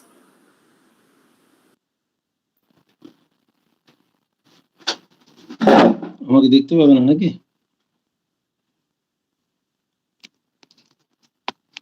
Sir ক্যামেরাটা on করতে হবে। ক্যামেরাটা on করুন। Hello, দেখা যাচ্ছে sir, দেখা যাচ্ছে। Good afternoon, dear friends. Honorable Principal Dr. Kakali Ghosh Sengupta, Swami Dhananjoy Das, Kathiababa Mahavidyalaya. Honorable Vice Chancellor, Bankura University, and my most respectable teacher, Dr. Dev Narayan Bandyopadhyay. Honorable Dr. Magra, Associate of the Department of South Asian Studies, Harvard University. Honorable Dr. Singho, Assistant Professor of Sanskrit Department, Bankura University. Honorable President of the governing body and other members of this governing body of this college. Honorable teaching and non-teaching staff of this college. And then my dear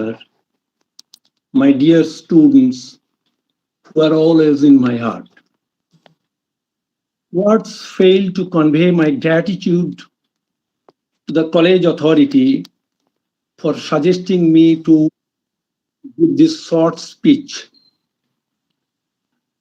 on Oedipus the King by Sophocles in this glorious meet on the web. The title of my speech is Oedipus, Prey to an Outrageous Fortune or an Alluring Altruism. This is a very long play by the great artist, the adroit creative artist, Sophocles. And in this short span, it is rather difficult to give a synopsis and also the essence of this tragedy. But I want to start to give and to satisfy my students, especially considering the nature and the requirement of my students. To start with the few lines from the great Bengali poet, Rabindranath Tagore. তোমার সৃষ্টির পথ রেখেছ আকীর্ণ করি, বিচিত্র ছলনা জালে হে ছলনাময়ী। অনায়াসে যে পেরেছে ছলনা সইতে, সে পাই তোমার হাতে শান্তির অক্ষয় অধিকার। This dance of deception, Tagore wants to say that probably we all are under the shadow of this dance of deception, under vichitra chalona jale, we are probably trapped. অনায়াসে যে পেরেছে ছলনা সইতে, সে পাই তোমার হাতে শান্তি অক্ষয় অধিকার. That means to start with Oedipus the King. Oedipus the King by Sophocles.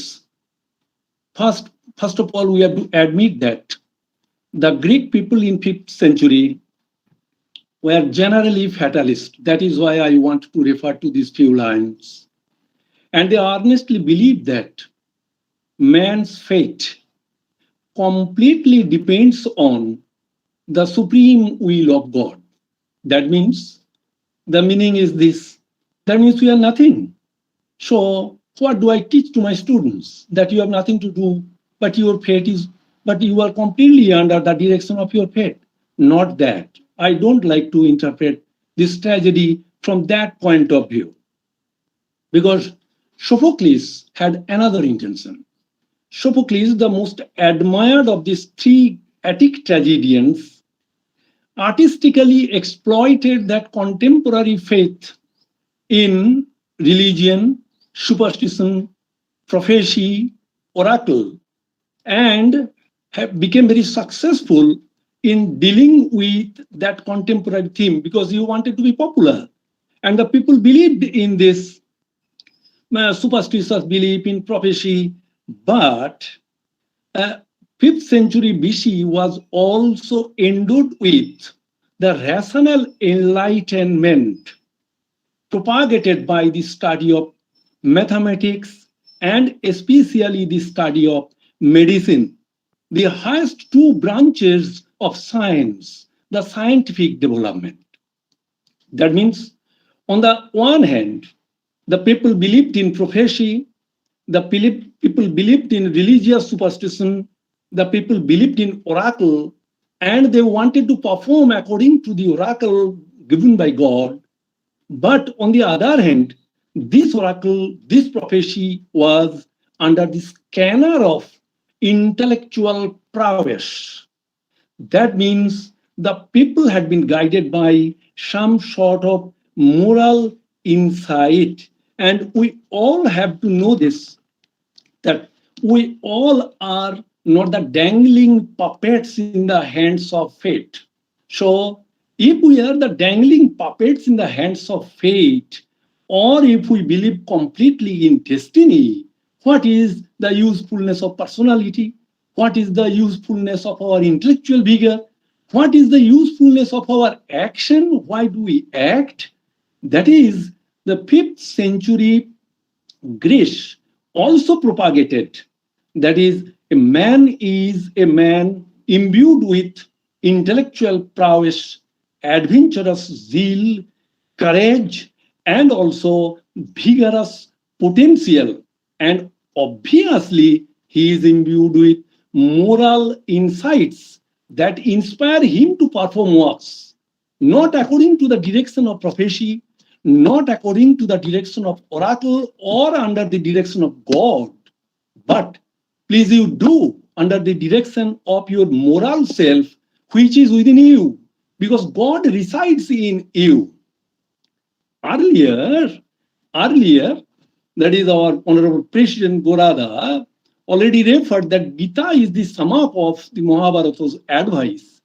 And when Arjuna was embroiled in depression and despair and dejection, he wanted to leave warfare because whom he has to kill? He has to kill his friends, he has to kill his associates, his relatives, he has to kill his guru, the teachers, Dhananjoy and others, and he has to kill his elder brothers. So he wanted to leave Gandibo, that is the weapon. And then Krishna gives the advice, that is the highest advice which we can follow, that is Uddharedat manatmanam natmanam. What are you doing, dear friend? The morality is within you. You have the conscience, you have the moral sight in you, insight in you. You have the soul in you. Please, you ask your soul what you will do. And you don't embroil yourself in the mundane affairs of life. Uddharedat manatmanam natmanam. Why are you in aboshat? Why are you in depression? Why are you in rejection? Please, dear friend, lift yourself up from this depression, from this suffering, from this sense of loss. And you are powerful. No one will help you to rescue. No one will help you to come out of this depression, to come out of this suffering. The conscience is in you. Please, you ask your conscience. Please, you ask your morality. And please, you ask your moral insight to help. And he will give you the path. and he will give you the direction to reach the truth. That is why here Sophocles wants to say that the king Oedipus is not willing to surrender only to the oracle of Apollo. King Oedipus is not willing to surrender to the prophecy coming from Apollo or Elias coming from Apollo. That is, they want to search the truth. They want to reach the truth. The Oriental philosophy, the Oriental religion also says what is truth and what is our aim. What is God, rather? We are asking for God everywhere, and our Oriental religion says, where is God? Chatang Gyanavanandang Brahmo. God is truth, God is knowledge, God is infinity. So who is God? God is truth. We have to reach that truth. Constantly we are fighting between the truth and falsehood. And we have to reject the falsehood and we have to reach the truth. Oedipus the king is a story on this. I don't think that Oedipus, this story is a tragedy of destiny. Personally, if I don't believe in destiny, so why shall I read this tragedy? If I request my students that don't believe in destiny, believe in your personality. If I say that don't believe in destiny, but believe in your personal activities, your courage, your adventurous zeal. First of all, dear friends, please you ask your morality. So that is why Oedipus, from that point of view, Oedipus in search of that Brahmo. Shatang, Shatang, Gyanamanantang Brahmo. That is the Oriental religion, and then Oriental religion boldly asserts that God is manifested in the form of truth. God is manifested in the form of knowledge.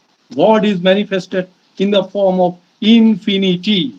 So the ruler of the past, the ordinary people thought that the ruler of the past was infested with that heroic potential to search for that truth and to save his citizen.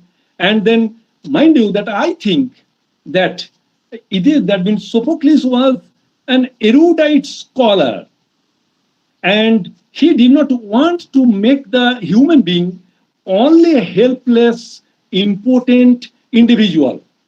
And he is not dangling, the man is not simply dangling in the hands of destiny or God. I have already told that Protagoras, and under the leadership of Protagoras and other sophists in 5th century BC, 2500 years ago, rather you may say, and we may call, that is, they were trying to propagate the rational education, rational enlightenment. And going to analyze the tragedy very briefly, I think that Sophocles today and still now, even respects, that means even after more than 2000 years, he commands respect as an adroit, sometimes exasperating and provocative creative artist. Exasperating, provocative creative artist, as well as a designer of mystical blend. Mystical blend of what? Mystical blend of religion and spirituality with psychology. That means I will come to the point later what our Freud and Carl Gustav Jung has tried to explain, and I will come to analyzing this tragedy. That is, he performs as a very superb designer. Oedipus, I want to show that Oedipus is a superb designer, that is designer of mystical blend of religion and spirituality on the one hand, religion and spirituality on the one hand, and he wants to blend religion and spirituality with psychology. First of all, the tragedy starts very startlingly with a prophecy. That means the priests come to their ruler, Oedipus. Priests come to their ruler, Oedipus, begging their Oedipus for relief from plague. They report that the entire Thebes is dying. That is, the woman gives stillborn babes. the fresh crops and rich pastures are scorched, and they give there is devastation everywhere by the plague. Now, what we see? We see that Oedipus is courageous, and Oedipus takes up the vigorous action. Vigorous action, and he promises that the vigorous action I have to take the control the plague and to save my citizens. We come to know that he has already sent Creon, his wife's brother, to Delphi to listen to prophecy from Apollo's oracle so that he can proceed accordingly. Now, here is the blending. Here is the blending. That means Oedipus is a courageous soul. Oedipus is full of, Oedipus is emboldened and bolstered with courageous, adventurous zeal. But Oedipus has sent Creon to Delphi to listen to the oracle from Apollo so that he can proceed. Here is the credit. Here I want to say that it is a mystical blending of religion, spirituality with psychology. That means modern people may not believe in destiny, but modern people may believe in the intersection and the cross section of our mental activities, what we think. And here the ancient time, actually in barbaric world, in Greece and other parts of the barbaric world, people believed in this prophecy, and we have to remember.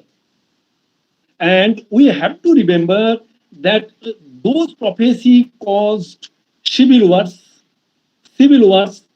political upheavals, social unrest, and restoration of dynasties. Mind you, that they were so important that prophecy caused civil war. So prophecy served as catalytic agent, and prophecy caused social unrest. That means the people were so blind to the spiritual prophecy, the blind to the religious prediction, that it caused restoration of dynasties and dynastic rules. And so Sophocles, living in that age and writing his plays in that period, he had to be respectful to that, and he had to be respectful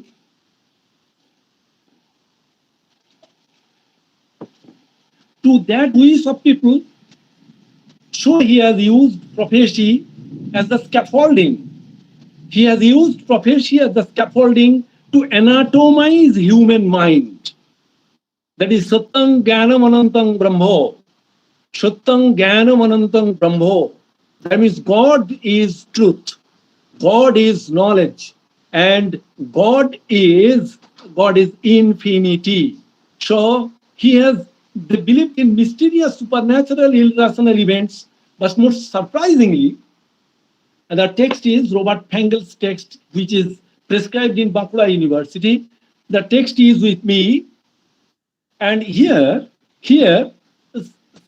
Sophocles most surprisingly has not introduced any god, any monster, any demon, or most serious, actually the most serious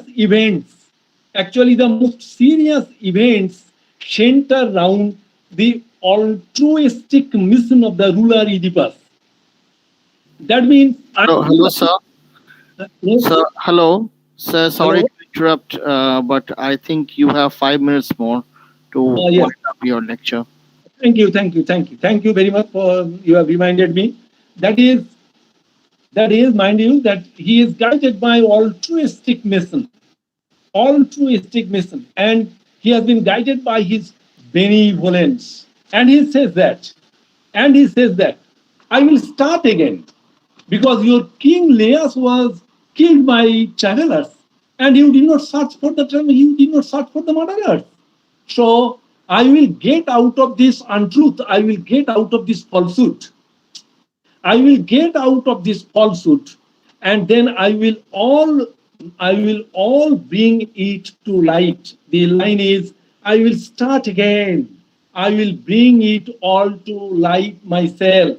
our Upanishad says, whenever Maitreya asks Jagyavalkya, that means, I do not want to wealth from you, but Asato ma sadgamaya, tamasho ma jyotirgamaya, mritor ma mritang gamaya, avira virmo yadhi, rudro jate dakshinam mukham, teno mang pahi nitam. That means Oedipus promises that your previous king was murdered, but you did not do anything to unveil the truth. But I will lead you from untruth to truth. That is asato ma sadgamaya, tamasho ma jyotirgamaya. I will lead you from darkness to jyoti, that is light, mrityor ma mritam gamaya, from this infinite world to the world of infinity. Because mind you that we have to remember that this is the edifice of aesthetic creation. This Oedipus, the king, is the edifice of aesthetic creation, and it cannot be simply on the prophecy or the oracle, because Oedipus proves himself as a very sensitive soul. This soul is man, not the body is man. And here is the individuality that makes us something different from others. I quote Carl Gustav Jung from the archetype, that is, soul as an anima. Soul is the living thing in man, that which lives of itself and causes life. Were it not for the leaping and twinkling of the soul, man would rot away in its greatest passion, idleness. So man is not only a bundle of, that is, bone and muscles and strength, but man is the soul.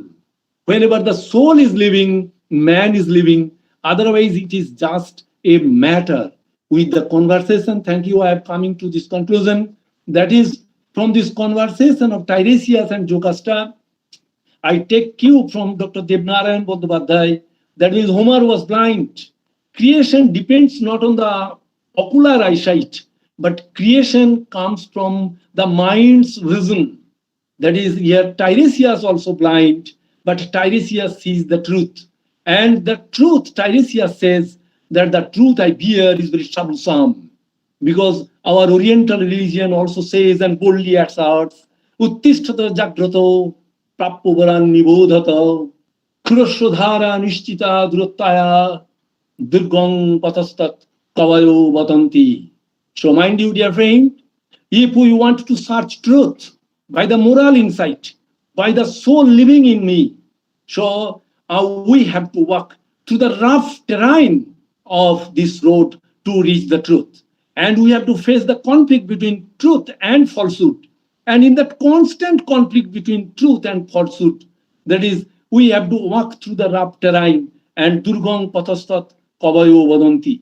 So Oedipus arises, acts, and does not stop before reaching the truth. And just to end this short speech, I do not know whether I have satisfied or not, but I say that Oedipus already says, and Oedipus already proves that he has to reach truth. And Nayomatma Balo Hinein Lobho. That means a weak soul cannot reach the truth. And Oedipus sacrifices his own life, and he says, and he blinds himself and in search of the truth. So thank you, dear friend. Thank you all for giving me this opportunity to deliver this short speech. But mind you that, excuse me, beg pardon, I do not know whether I have been able to satisfy you, because teaching requires a lot of acting and the facial reaction of the listeners. And then best of luck and best of success. Thank you very much. Many thanks to Professor Tilak Bottabell for his incisive lecture on Oedipus. It was indeed a treat to listen to his unusual take.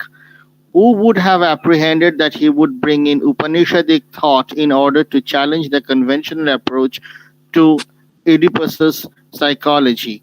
His lecture would certainly help all of us to look at the text and the character in a different light in the future. Our final speaker for the day, Professor Kevin McGrath, has joined the session, and before introducing him, I would like to call upon Madam Principal to extend her warm welcome to our final speaker. Madam Principal, please.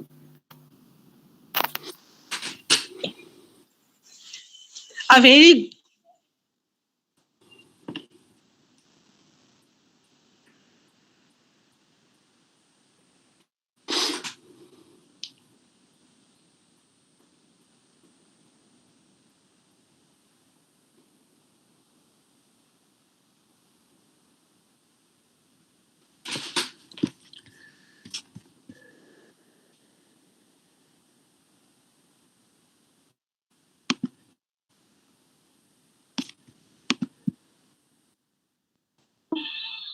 very sorry. I was left for technical reasons.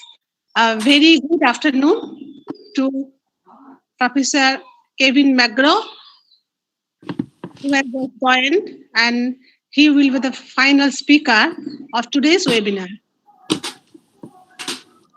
We are very much proud to have Professor Kevin McGraw, Associate, Department of South Asian Studies, Harvard University, USA. We are indeed overwhelmed to have him among us. It is nothing but genuine and profound love and affection for the academia at large that have prompted an internationally acclaimed scholar professor to deliver a talk at an undergraduate college located in a remote part of West Bengal. I really welcome you, sir. Now, I request Professor Pine to continue this program with an introductory note for Professor Kevin McGraw. Over to Pine. Thank you, Madam Principal. Professor Kevin McGraw, Associate of the Department of South Asian Studies, Harvard University, needs no introduction. His scholarship simultaneously encompasses and transcends the entire domain of Eastern classics and mythological literature. Equally proficient in both classical Greek and classical Sanskrit, he often works within a comparative framework. His engagement with the Mahabharata spans a period of over 2 decades. His major contributions in the field of Mahabharata studies include the Sanskrit hero, Karna in epic Mahabharata, Stri, women in epic Mahabharata, Jaya, performance in epic Mahabharata, heroic Krishna, friendship in epic Mahabharata, Arjuna Pandava, the double hero in epic Mahabharata, Raja Yudhishthira, kingship in epic Mahabharata, Bhishma Devavrata, authority in epic Mahabharata, and Vyasa Redux, narrative in epic Mahabharata. Apart from his scholarly works, Professor McGraw is also a critically acclaimed poet in his own right. His recent poetry collections include Windward, Eros, and Song of the Republic.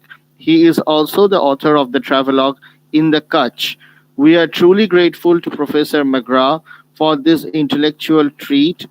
On our request, he has kindly consented to speak on heroic Karna in epic Mahabharata, a topic our students will be able to relate to. We look forward to his scintillating talk and a robust discussion afterwards, engaging all our speakers. Without further ado, I would like to invite Professor McGraw, please. Thank you so much, Dr. Soham, and thank you very much, Madam Principal, for making all this possible today. And particularly thank all of you. Thank all of you for being here this afternoon. Now, what I would like to talk about is heroic Karna in epic Mahabharata. And this concerns two trajectories. There is the late Bronze Age hero, Karna Kanteya, whom I shall argue is or was the Sanskrit hero. And then there's the medium itself in which Karna flourished. So we have 2 points to pursue this afternoon, 2 trajectories, one concerning the medium of epic poetry, this heroic discourse, and the other concerning Karna Kanteya, the Sanskrit hero. So, to begin then with 4 quick points about this medium. And the culture of the poem, which I suppose concerns a period about 3,000 years ago in northwest India, the culture is both pre-literate and pre-monetary. And that means there's no money and there is no writing. And consciousness in such a culture, human communication in such a culture, and even the apprehension of causality are unlike how we in the 21st century think of these forms today. Human beings, as you know, are not universal. At different times and at different places, they function differently. Anatomy is not destiny. So the poem is a synthetic work which encompasses about 1,500 years of knowledge and experience. It is artificial. It is without specific historical reality, but is a synthesis of many periods of time and many community practices. And then secondly, this epic poetry then mediated between an ideal hypothetical past and an ancient present, between the celestial supernatural worlds and the terrestrial mortal worlds, the timeless and the temporal. And again, the nature of human volition and action in such a conception, in such a literature, is very different from how we conceive of these things today in cinema or in the prose novel. And thirdly, the oldest part of this archaic medium is something that is referred to as the Bharata, not the Mahabharata, but the Bharata. And it is in the Bharata that Karna flourishes. And in the narrative of the 4 Kurukshetra books, which lies at the core of this Bharata, there is to be found the Karna Parvan. Now, these 4 Kurukshetra books are composed of at least 60% simile and metaphor. There's very little plot. And again, this is very different from how we conceive of narratives today. And consciousness and human autonomy in this kind of literature are very different from our 21st century media. And not only is the narrative different, but the generation of the narrative is unlike how literature in our early 21st century is produced. So then, and fourthly then, in this medium of the Bharata, Karna is uniquely concerned with the sublime valence of moral life, rather than with any mundane or material worth. And this, I shall propose to you, concerns speech. It does not concern action.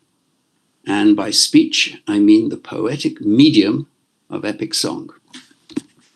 So, let's turn to the Sanskrit hero then, Karna Kanteya.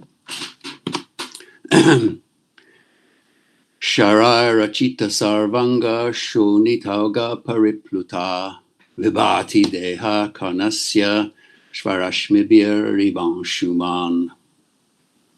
So the body of Karna, which was drenched with streams of blood, and all the limbs are piled with arrows, this body, Vibhati, it shines like the sun, Ivanshuman, and like the sun with its own rays. Now, 2 points here. One, note that the basic sentence is 25% of the shloka, of the verse. Vibhati Deha Karnasya. That's the sentence. And the rest of the verse, the shloka, is metaphor and simile. So you see what I mean? This narrative is not like our modern prose novels or modern cinema. it is a very different form, a different medium of expression. So the line describes Karna, who has just been killed, just been felled by Arjuna, and his body is lying there on the ground, drenched with blood, completely reddened with blood from his wounds. And out of this body come these rays. This body, this recently deceased body, is radiant. Rays of light are pouring out of this corpse. That is how the death of Karna is described. So, in that sense, Karna is very much in the mode of ancient Indo-Aryan solar heroes. And his figure in the poem is constantly likened to the sun as he illuminates and causes the plot to advance. And Karna is supernatural. He is not, sorry, forgive me. Karna is superhuman. He is not supernatural. Arjuna is supernatural. Karna is superhuman, and he dies heroically. Unlike the Pandavas, and certainly unlike Arjuna, and many of the other heroes, Karna actually has an extremely heroic death. And he should be the true king, but he has been rejected from the lineage by his mother. You all know this. And she does not disclose his birth. So in a sense, that non-disclosure provides a necessary condition or necessary cause for partition and warfare and the destruction of the kingdom. Then Karna, by name, by title, as you well know, the word means ear. So nominally implicit in his name is this idea of the acoustic, the ear being the organ of acoustic sensation. And to advance that, when he is born, Karna is wearing earrings. He has these congenital earrings, just like his father, the sun, Surya, who also possesses these very special radiant earrings. And Karna also has, at birth, this kavacha, this breastplate, this cuirass, which is likewise radiant. So, when I first began to study Karna several decades ago, I was fascinated by these earrings, these kundalao. And what I did is what we can all do in the digital humanities nowadays, is I went to the online text and I did a word search for earrings, kundalao. And in almost every case, not every case, but almost in every case, what appeared was the body of a hero lying dead on the earth wearing earrings. So there is something about these earrings which connects Karna with his father, Surya, but also with death in the poem. And that is his trajectory. It is a metonym connecting Karna with this imminent and unavoidable death. And as we shall see, death is a great criterion in the thinking and in the speech of Karna. And then to take this idea of the acoustic one step further, Karna is prepossessed by his apprehension of fame. What is my fame? What will be my fame? He's constantly thinking. And the word is kirti, and kirti indicates something which should be heard, something to be heard. And kirti is a name which we use to identify epic poetry. So Karna is prepossessed by fame, but he, by extension, is concerned with his place in the epic, in the poetry, in the Bharata. And to advance this model, just one final step, Karna belongs to a community, a clan, a varna, who are called Sutta. And the Suttas are the charioteers. And these individuals are also the epic poets because they are stationed on the chariot with their hero in battle, and they see all the accomplishments and achievements of the hero in warfare. They're like the television cameras on the battle tank going into combat. They see everything. And thereafter, they are the ones to reproduce this vision in terms of language. They declaim the poetry, the deeds of the hero in battle. This is Kirti. They generate this epic discourse. So his name means ear. He possesses these congenital earrings. He is prepossessed by the idea of fame, of Kirti. And he belongs to this community, this Varna of charioteers who produced Kirti. So these four qualities then, these which are connected with the acoustic, supply the intrinsic nature of Kana's identity. And here, language is the primary and spoken field of action for Kana. And it is this which conduces to his fame. Now, so let's see if we can develop this idea of a hero of speech. Kana is a hero of speech. We've just seen how he is deeply concerned with the medium of heroic discourse, Kirti, and that his people are the ones to actually produce this Kirti. That is, he is concerned with the material permanence of speech, of a particular kind of language. And in Book 5, he states that Kathiababa Shabda Shashvatoyam. This sound, this Shabda, which is the existence of Kirti, Kathiababa, is Shashvata. It is eternal, it's perpetual, it is transcendental, it's stable. It cannot decay. And within that medium, death is transitory. It's not like death today for us in our novels or cinema, where death is absolute. Boom, so-and-so's dead. And in this medium of Kirti, despite all the violence and despite the warfare, there is no pain. Unlike our contemporary prose novels or cinema, where pain is almost pornographically expressed at times. It's something disgusting. It's horrible. And likewise, in this medium, death is beautiful. It is embellished with these countless and innumerable metaphors and similes which describe death as a beautiful river or a beautiful mountain or a beautiful tree. Unlike the novel or the cinema of today, where death is usually something repugnant or revolting and just indescribably unattractive.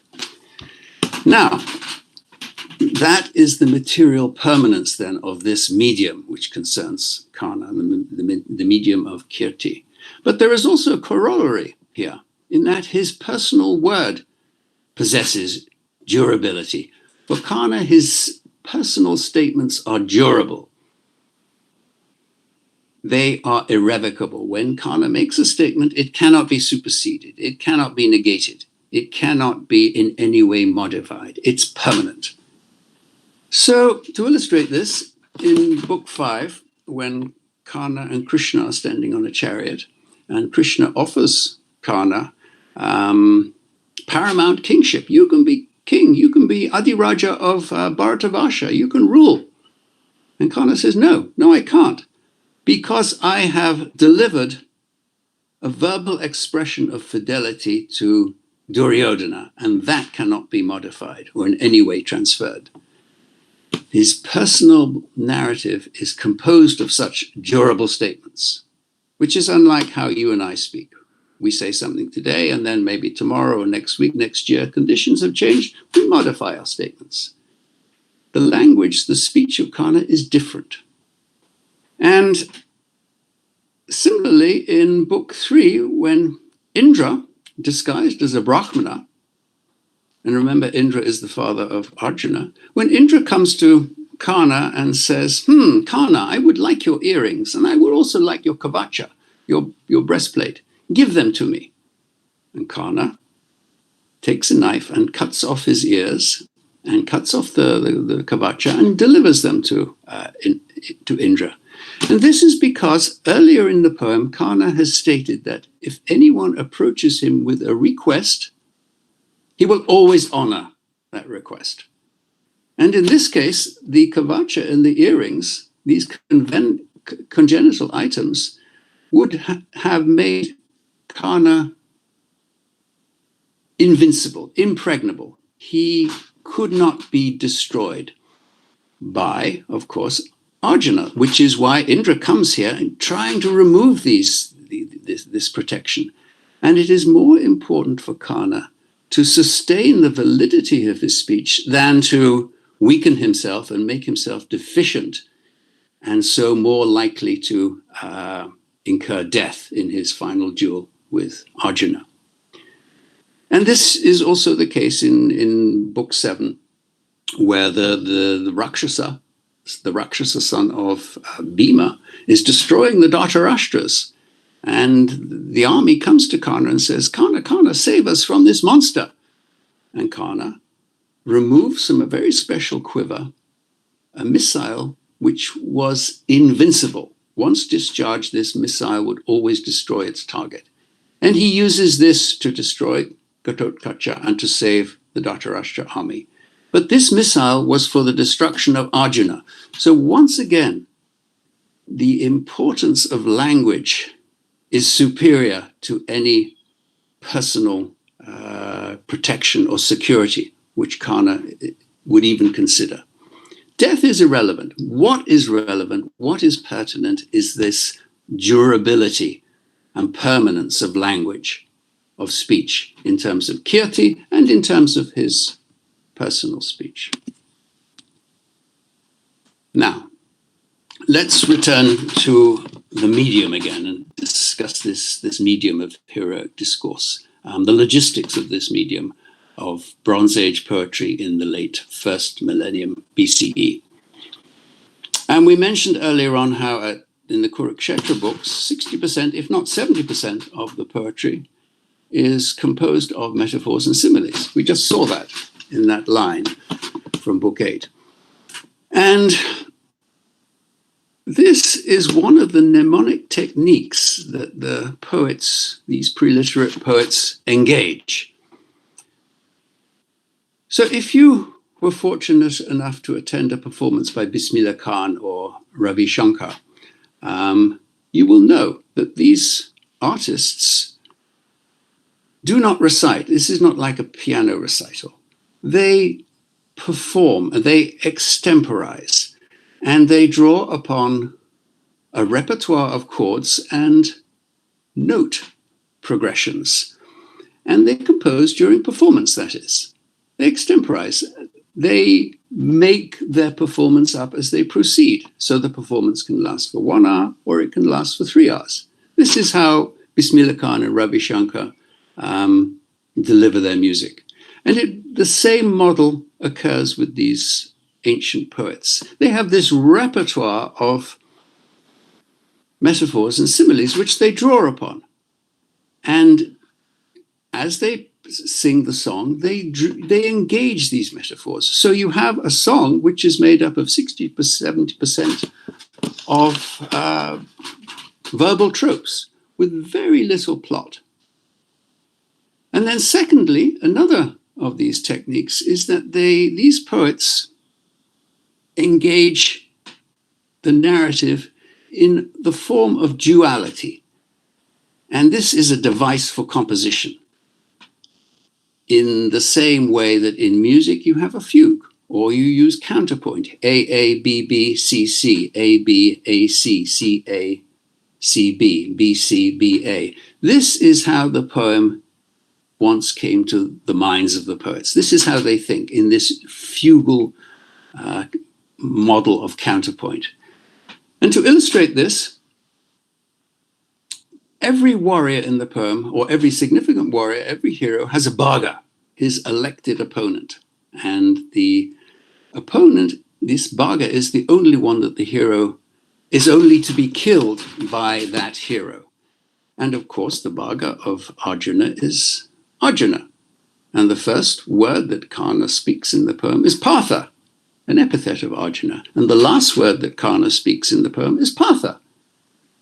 And for heroes, the most important moment in their life cycle, in their presence in the poem, is the Dvairata, the chariot duel. And you see this duality also at work between Karna and Bhishma, or Karna and Duryodhana. This is how the narrative was structured, founded upon these implicit dual relations. And I'll illustrate this a bit more in a few seconds, which is unlike the modern prose novel, where there is a persistence in the advance of a complex plot. And then just as a rider to that, these poets cannot exceed the model of a dialogue. Remember, you have a poet on the stage delivering the epic song, imitating these voices, these emotions, these characters. And to imitate effectively, dramatically, more than two characters at once is very difficult. The mechanics are just too complex. So the model of the dialogue is very rarely exceeded. So these are three mnemonic devices of the preliterate epic poets: the repertoire of metaphors and similes, this presence, this active presence of duality, and this model of the dialogue. Now, let's look at one particular instance of duality, perhaps the most important, and that concerns the relationship between a hero and his driver, or a hero and his charioteer, as they stand upon their vehicle. And this, I would propose to you, is the most intimate of all relations that a hero experiences, more intimate than the relationship between a hero and his spouse or concubine, which is founded upon sexuality, more intimate than the relationship between a hero and his son, which is founded upon kinship. This relationship between the hero and charioteer is founded upon a mutual experience of death and the comradeship and the friendship which is generated in that mutual experience and dependence. And these charioteers are elite, high-status individuals. They are extremely skilled, not simply in the management of horses or in veterinary practice, but they are skilled in terms of language. And as you recall, it is the charioteer who stands on the chariot beside his hero, managing the horses, and who observes all the deeds, accomplishments of the hero in battle. And then thereafter, it is the charioteer who transforms this visual experience into the acoustic experience of epic poetry, kirti, song, heroic discourse, describing these accomplishments of the hero in battle. That's what you have in the 4 Kurukshetra books, for instance. Now, for Karna, this model of duality between the hero and charioteer is twofold. One is horribly negative and one is positive. And the negative concerns Shalya, who is the driver for Karna during the battle at Kurukshetra. And Shalya perverts the model of the charioteer. He's a bad charioteer. And just before battle commences, when the charioteer is supposed to be boosting the morale and encouraging his hero, and you know how the beginning of the Gita opens, Shalya at this point starts to insult Karna, and Karna responds with horrible abuse, and they have this just dreadful argument, decrying each other's ethnicity, the lack of hygiene of their womenfolk, the disgusting table manners and drunkenness of the men, the bad grammar of their people. It's a dreadful argument, the sort of argument you do not want to be present at. And then when Karna is about to be killed and he is being overwhelmed by Arjuna, the poets don't even mention Shalya. And at that point, a charioteer should have removed his warrior from battle and saved his life. No mention of Shalya at this point. And then from the positive point of view, we have Karna and Krishna standing on a chariot before battle, which is a mirror of what occurs in the Gita, except that here it is Karna who is initiating Krishna into the cosmic mysteries.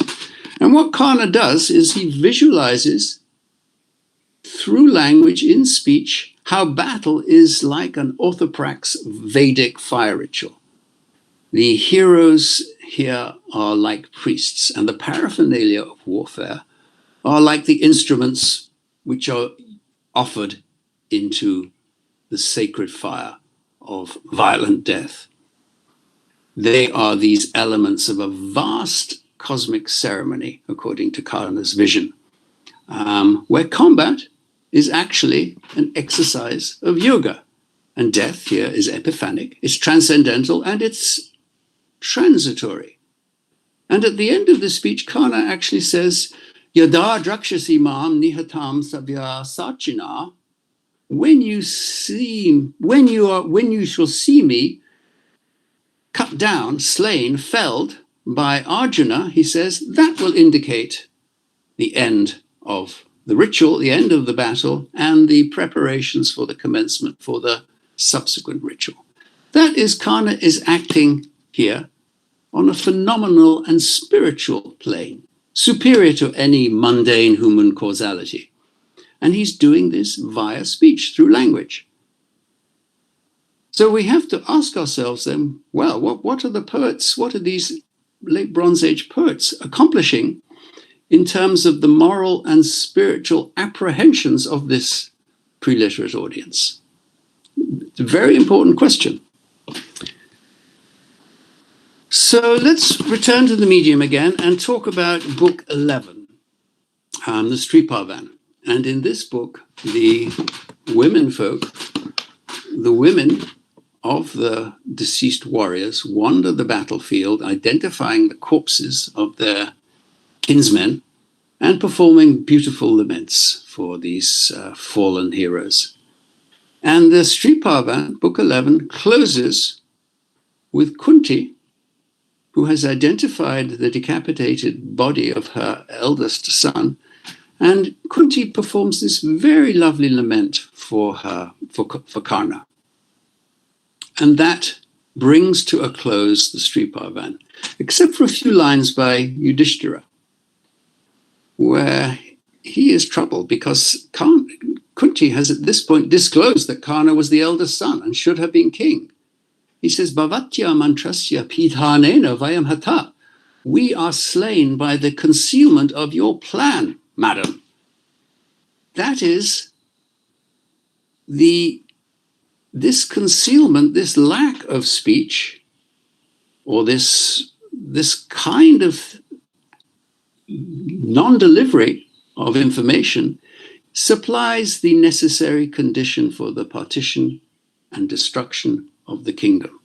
That is, Karna, once again, in a sense, is there at the cause of this narrative, the narrative of the Bharata. And what I would propose to you is that the decease of Karna signifies the end of this warrior poem, the end of the Bharata. It closes the Bharata when Kunti performs this lament for her son. And what we have, books 12 to 18, composes what we can consider the Mahabharata. And that those subsequent books are very different from these first 11 books. It's a very different kind of poetry. It's a very different kind of apprehension and comprehension of how the universe functions. So Karna then is the hero of the Bharata poem. That's what I'm proposing to you. In terms of death and in terms of speech, but not simply in terms of the experience of death, but in terms of Karna's understanding of death as manifest in his speech, in his language. And in this medium of the Bharata, heroes and heroines are like mortals. They're like you and I. They look like us in appearance and they speak the same language. And yet they are in constant contact with the supernatural world. They walk with the deities, they dine with them sometimes, they converse with the deities, they sometimes make love with the deities, and on occasion they contend with the deities. And yet, as mortals, they die. They're like us. We shall die. So this medium where Karna flourishes is an hypothetical artificial and retrospective medium, this kirti, connecting the mortal world with the supernatural and immaterial and immortal. And in a sense, then, for the audience, the heroes and heroines dramatize the work of causality in this cosmos. They make it visually apparent. Whereas in the Vedas, what you have is a bifocal world. You have the supernatural world and you have the natural world, the celestial and the terrestrial. And these two registers are mediated or brought into equilibrium by the yajna, by the formalities of the ritual, and by the exchange of ritual food substances. Whereas in the Bharata, what you have is synoptic. You have a depiction of the universe at work, the timeless elements of the universe, the deities, the supernatural agents, and the temporal, natural mortals, the heroes and the heroines. This is a very different conception of the cosmos and of universal causality and the place of human beings within the cosmos, as opposed to the Vedic vision of such. And in this, heroes and heroines are signs employed by the poets to illustrate the absolute and complete working of the universe. So what happens then is the audience listen to the poetry being declaimed, being performed. They receive these acoustic signals, this audio message. And what happens cognitively, however, is that they visualize all this. So if I were to read to you a page from the great Bharata, and then a few minutes later ask you, well, what actually happened there? What you would remember would be these visual sequences, these visual narratives. You would have received my acoustic message, but in your mind, these would be rendered visually. And it is this translation, this transformation of the acoustic into the visual, which is where what we have been referring to as causality in the universe, in the poetry occurs. The conjunction of these two regions via speech is directed at the action and the death of the heroes and the heroines. And this is a very different model of the cosmos compared to the Vedic model. And this is the medium of Karna. So let's try and bring to some conclusion then what we have talked about. Karna Counter, the Sanskrit hero, this hero of speech. Well, he's this Indo-Aryan solo warrior. He is an archaic charioteer. He is a hero of speech whose effort excels in his endurance of the metaphysical and emotional ordeals in his life. And he accomplishes this through language, through the durability of language. And here he is prepossessed, as we observed earlier, by his understanding, his apprehension of fame. What will his fame be? That poetic and mnemonic system founded upon centuries of poetic performance. And remember, kirti is sound. It is an acoustic medium in and through which Karna exists. That fame is delivered to Karna via death. Yet paradoxically, fame is the medium itself. Karna wants fame, and yet he's prepared to die. Death is not a problem for Karna. And yet this fame, this kirti, is the epic song itself. It's a paradox. The heroes exists in the song, and in the song he talks about, well, that's where I shall be when I am deceased. That is where my fame shall exist. You have this circular argument. Kathiababa shabda shashvatoyam. This sound, this shabda, which is the existence of kirti, is perpetual. And that is where Karna wishes to locate himself after death. But Karna only exists in the song. He doesn't exist elsewhere. So we have an unusual perception of causality here in how the universe is functioned, which is delivered to us through attending to the performance of epic poetry. And then the last reference to Kana in the poem concerns his Atma, his spirit, however you translate that word, in heaven, Swage, in heaven. And the poets just mention three words, Avivesha Ravim Kana. Kana entered the sun. That is the Atma, the spirit of Kana, in heaven, thereafter goes back to the sun, goes back to his father, goes back to Surya, which is a very complicated statement if you think about it. Conceptually, very sophisticated statement. So he is this solar hero who embodies light, both genetically and actually. You remember the earrings and the kavacha, the breastplate. And quite literally, he is enlightened. And his illumination represents this superlative, heroic consciousness, which we have been trying to identify and describe in the last 50 minutes. And when Kana dies, and his lament is performed for him, that terminates the epic poem. That terminates the Bharata. Thereafter, we have the Mahabharata. And the last moment of life for Kana is said to be, by the poets, that he has descended from his chariot, is standing on the earth, and is struggling with one of his wheels, the chakra. And as you know from early sculpture, Gupta sculpture, the chakra is a key metaphor of the sun. It's a solar metaphor. So the sun then, as a metaphor of consciousness, is something that takes as its vehicle speech. Speech is a metaphor of consciousness. Consciousness the sun is a metaphor of consciousness.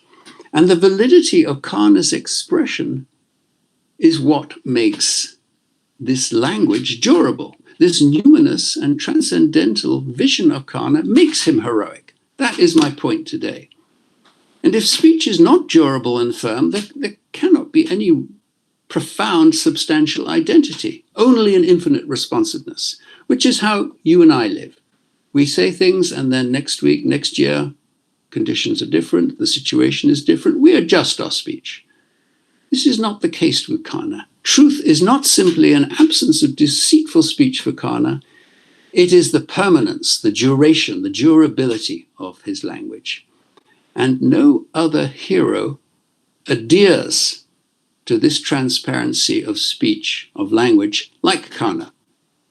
He responds not to situations, but to a moral vision. And I stress that word moral. He responds to a moral vision of how changeless and effective speech can be.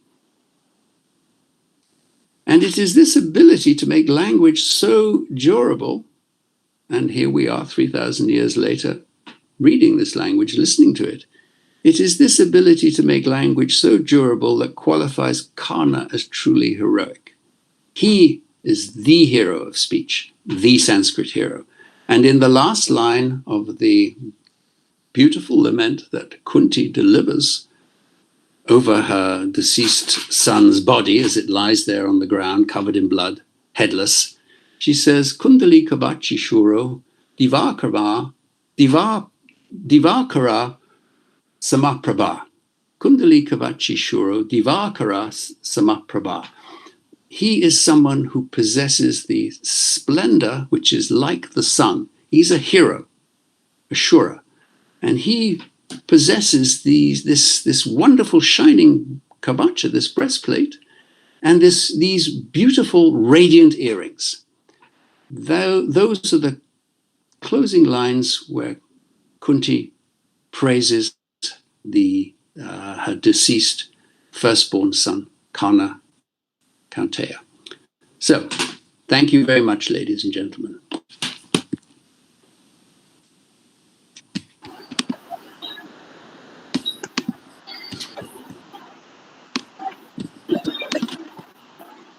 Thank you, Professor McGraw.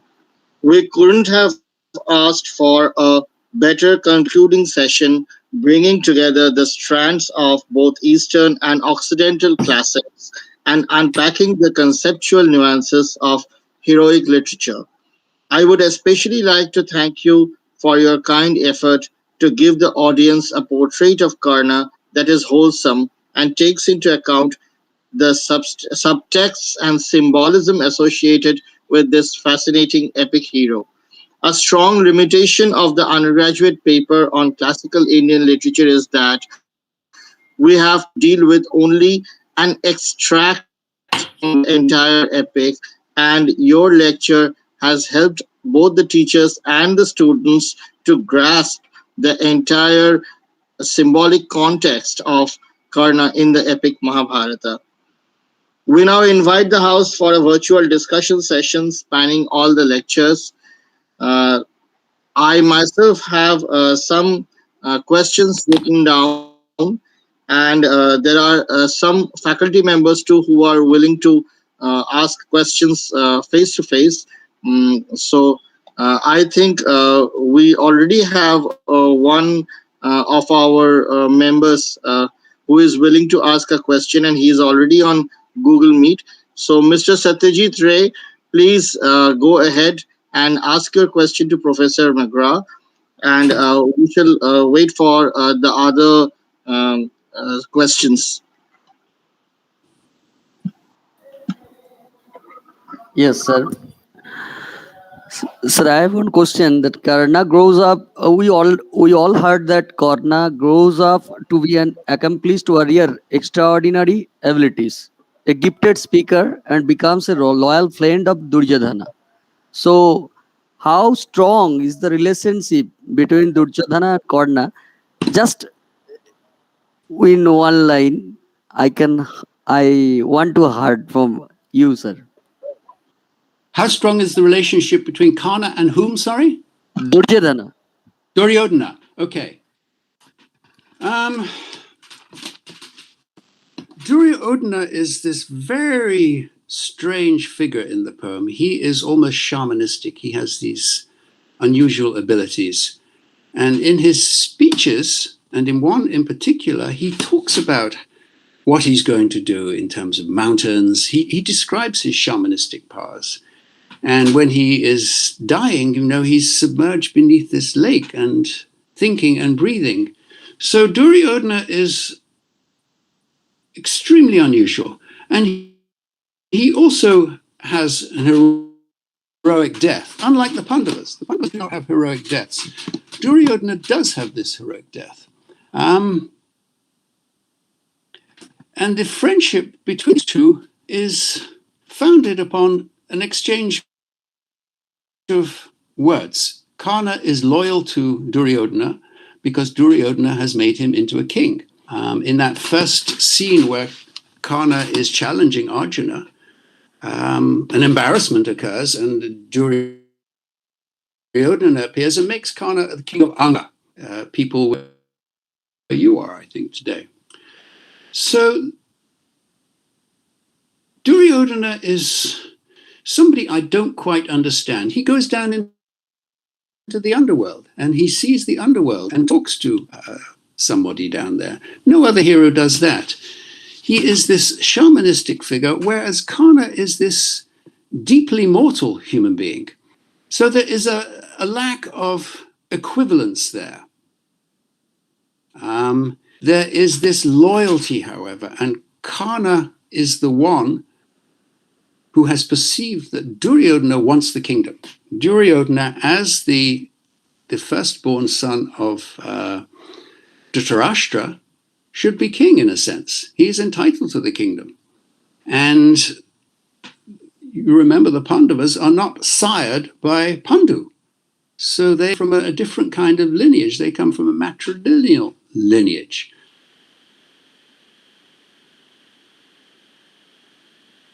So Karna is of kingly descent.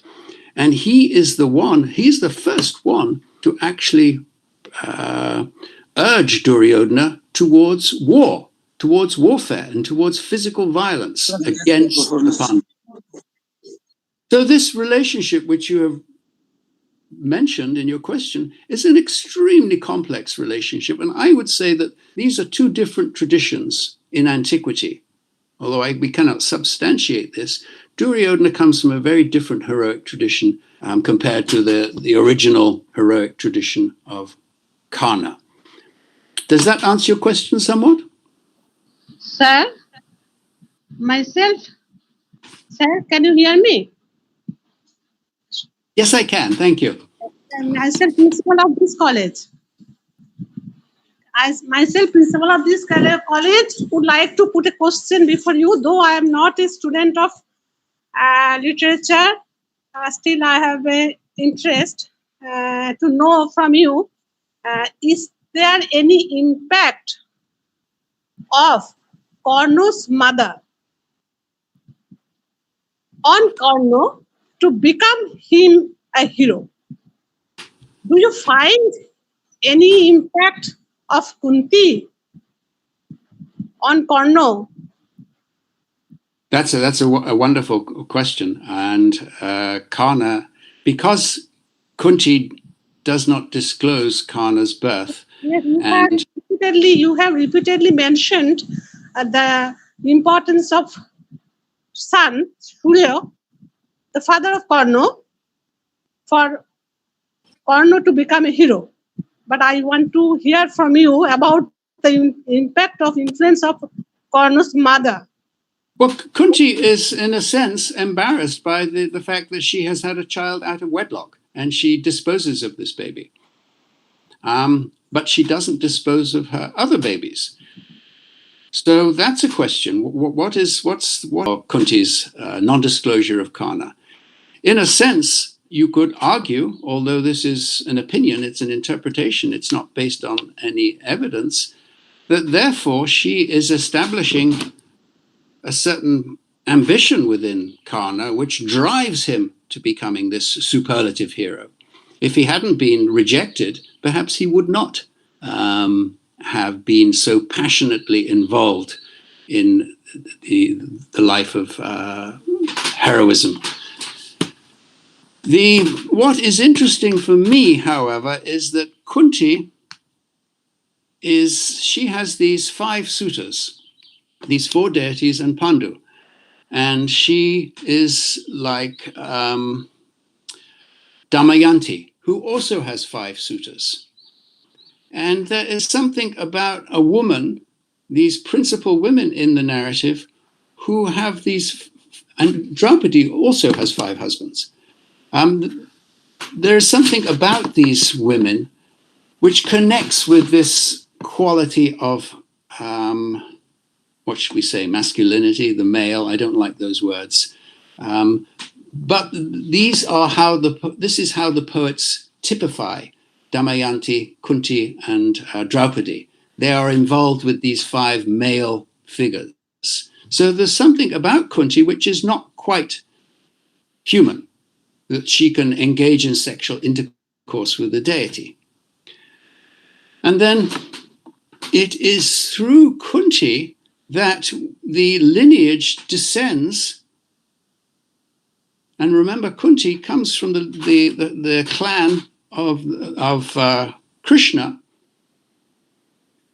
It is that clan which succeeds in controlling the thrones at Hastinapura and at Indraprastha.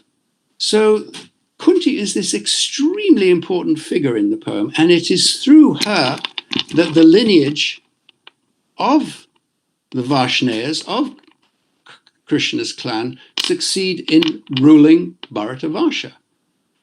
So why does she not disclose this relationship with Karna? It's very strange. I cannot answer that question. Perhaps there is something about Surya which was inappropriate compared to the sires, the fathers of the other sons. But you are right to identify how important Kunti is here. And I would say that this non-disclosure of Karna's birth is what actually drives him passionately towards these heroic ideals. That's not a very good answer, but that's the best I can do. Sir. No, sir. It's all right. I'm pleased. I'm pleased with the answer, sir. Okay, sir. Thank you. Thank you very much. Thank you. So I move on to the next question. This question is from a faculty member.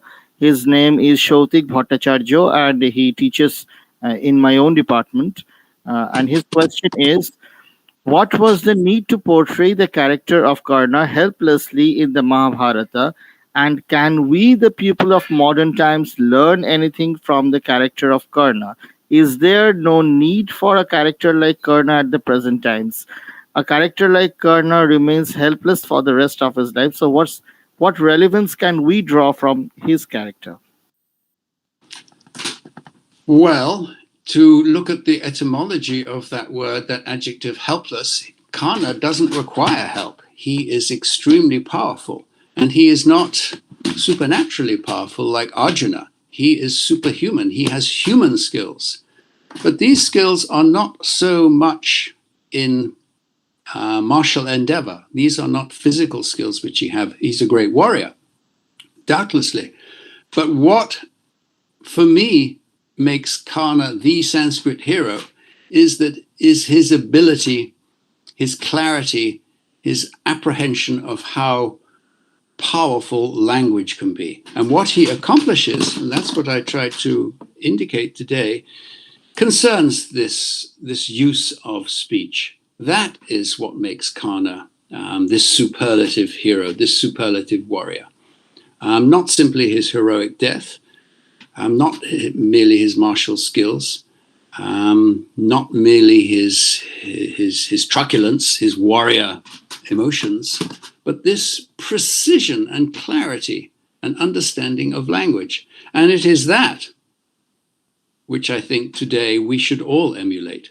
And it is very difficult to speak, not simply truthfully and always to speak without deceit, but to speak in a fashion whereby our language, our statements, do not need to be modified. They will not be superseded. They cannot be negated. And that is an unusual kind of speech. And you can see the Mahatma Gandhi in his autobiography, My Experiments with Truth, working with this. How can his speech be actually effective? What can he do with language which will cause consequences to occur, but not through physical action, through language? And for me, that lies at the heart of Satyagraha. That is what he means when he talks about my experiments with truth. These experiments are verbal. So does that answer your question a little bit? Yes, sir. Thank you so much. And now one more question, and this time it's a student. Her name is Ria Mohanto, and she studies in the 6th semester in English honors. And her question is, why does Krishna choose to tempt Karna when Karna is asking Krishna the most painful question of his life, that my mother left me the moment I was born? Is it my fault that I was born an illegitimate child? So is it not cruel of Krishna to choose this moment to tempt Karna? Well, Ria, thank you for that question. Karna, I think, understands his position here vis-a-vis Kunti, and he's somewhat resentful of her. She displaced him, and it was Radha who was his real mother. It is the priority of kinship rather than of biology, which is important for Karna. The person who brought him up, Radha, was his mother, and the mother's husband was the one who had him initiated into all the sanskaras of that clan, that Varna. But I don't think Krishna is being cruel here. I think Krishna, what we have is more structural. It's something the poets are accomplishing in terms of structure within the poem. And you noticed I was always talking about causality. What is the causality here? What you have in this scene in Book 5 with Karna and Krishna standing on a chariot before battle is a mirror of what happens between Arjuna and Krishna in the beginning of book 6 before battle. And there it is, as we observed, it is Karna who's initiating Krishna into the mysteries of the universe. Whereas in book 6, it is Krishna who initiates Arjuna. So I don't think Krishna is being cruel, and he's not taunting Karna here. I would have to go back and look at those words very carefully again to see if that emotion is applicable.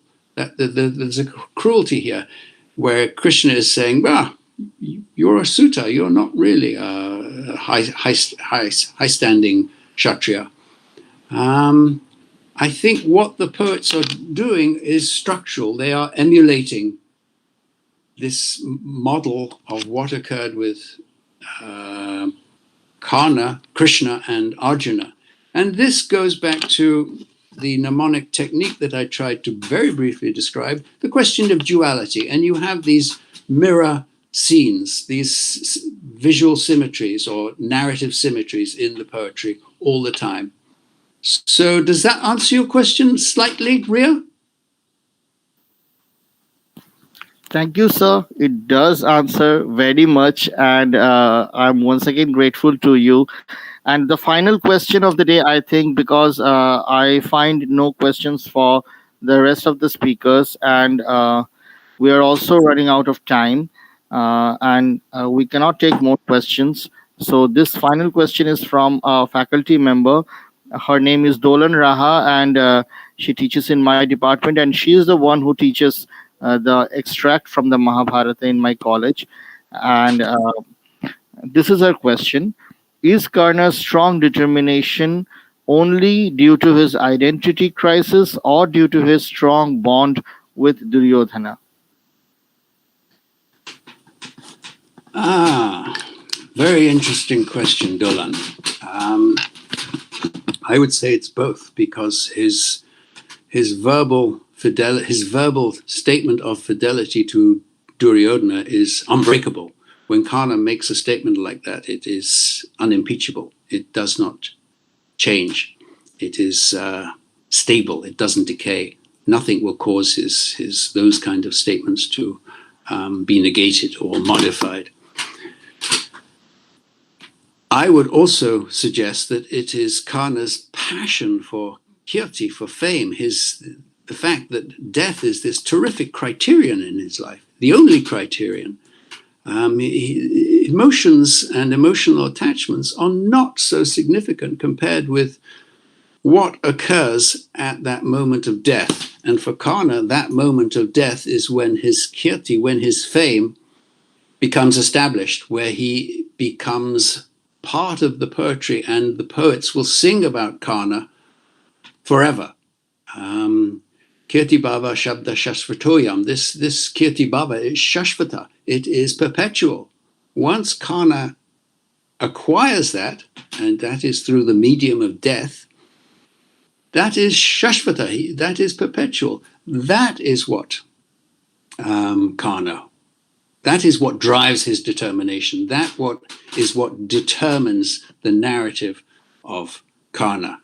And in the last lines in book 18, where he goes back to the sun, there's something unresolved there, because he comes from the sun, from Surya, and then he goes back to the sun, Ravi, and that completes the cycle. So the determination, in a textual sense, Dolan, concerns this solar model, coming from the sun and then returning to the sun. So how is the sun a metaphor of consciousness, of speech, of the chariot itself?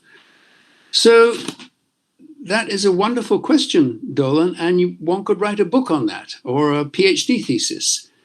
What is this determination of Karna that so impels his narrative, and that narrative becomes the Bharata, beginning with the sun and ending with the sun? So does that answer your question, Dolan? Thank you, sir. Thank you so much. yeah, Dolan is not here in the Google Meet, so she is conveying her thanks, and she's more than satisfied. And now that we don't have any more questions, I think it's the time to round off this very, very interesting and enlivening event. And I once again thank the speakers, the Vice Chancellor uh, uh, of Makura University, Professor Dev Narayan Bandyopadhyay, who I think has left the meeting after his speech because he is busy with a lot of administrative work. Professor Tilak Botobal and Professor Shontu Shingho. Many thanks to both of you, and certainly Professor Kevin McGrath. You have really made our day today, and I sincerely thank Madam Principal for her constant support, and I thank Professor Mohua Bandyopadhyay, the coordinator of IQAC. She was the one who was supposed to deliver the vote of thanks, but unfortunately, I see that she has got disconnected. I think that it's due to thunderstorm or some other technical difficulty. My sincere thanks to my colleagues Swati Sinha, Shautik Bhattacharya, and Dolon Raha, who have extended their kind support. And certainly, I would prove myself to be a traitor if I don't take the name of Mr. Shotajit Roy, the accountant of my college, who has handled all the technical responsibilities. Thank you so much, Mr. Roy. And finally, I must say that the students are the ones who had participated in this event and made it all the more lively. Thank you so much for all your collaborative support. Thank you so much. And with that, I think it's time to uh, take leave of one another. Thank you so much, and we hope to have such events in the future as well. Inshallah. Thank you. Thank you, Soham. Thank you. Thank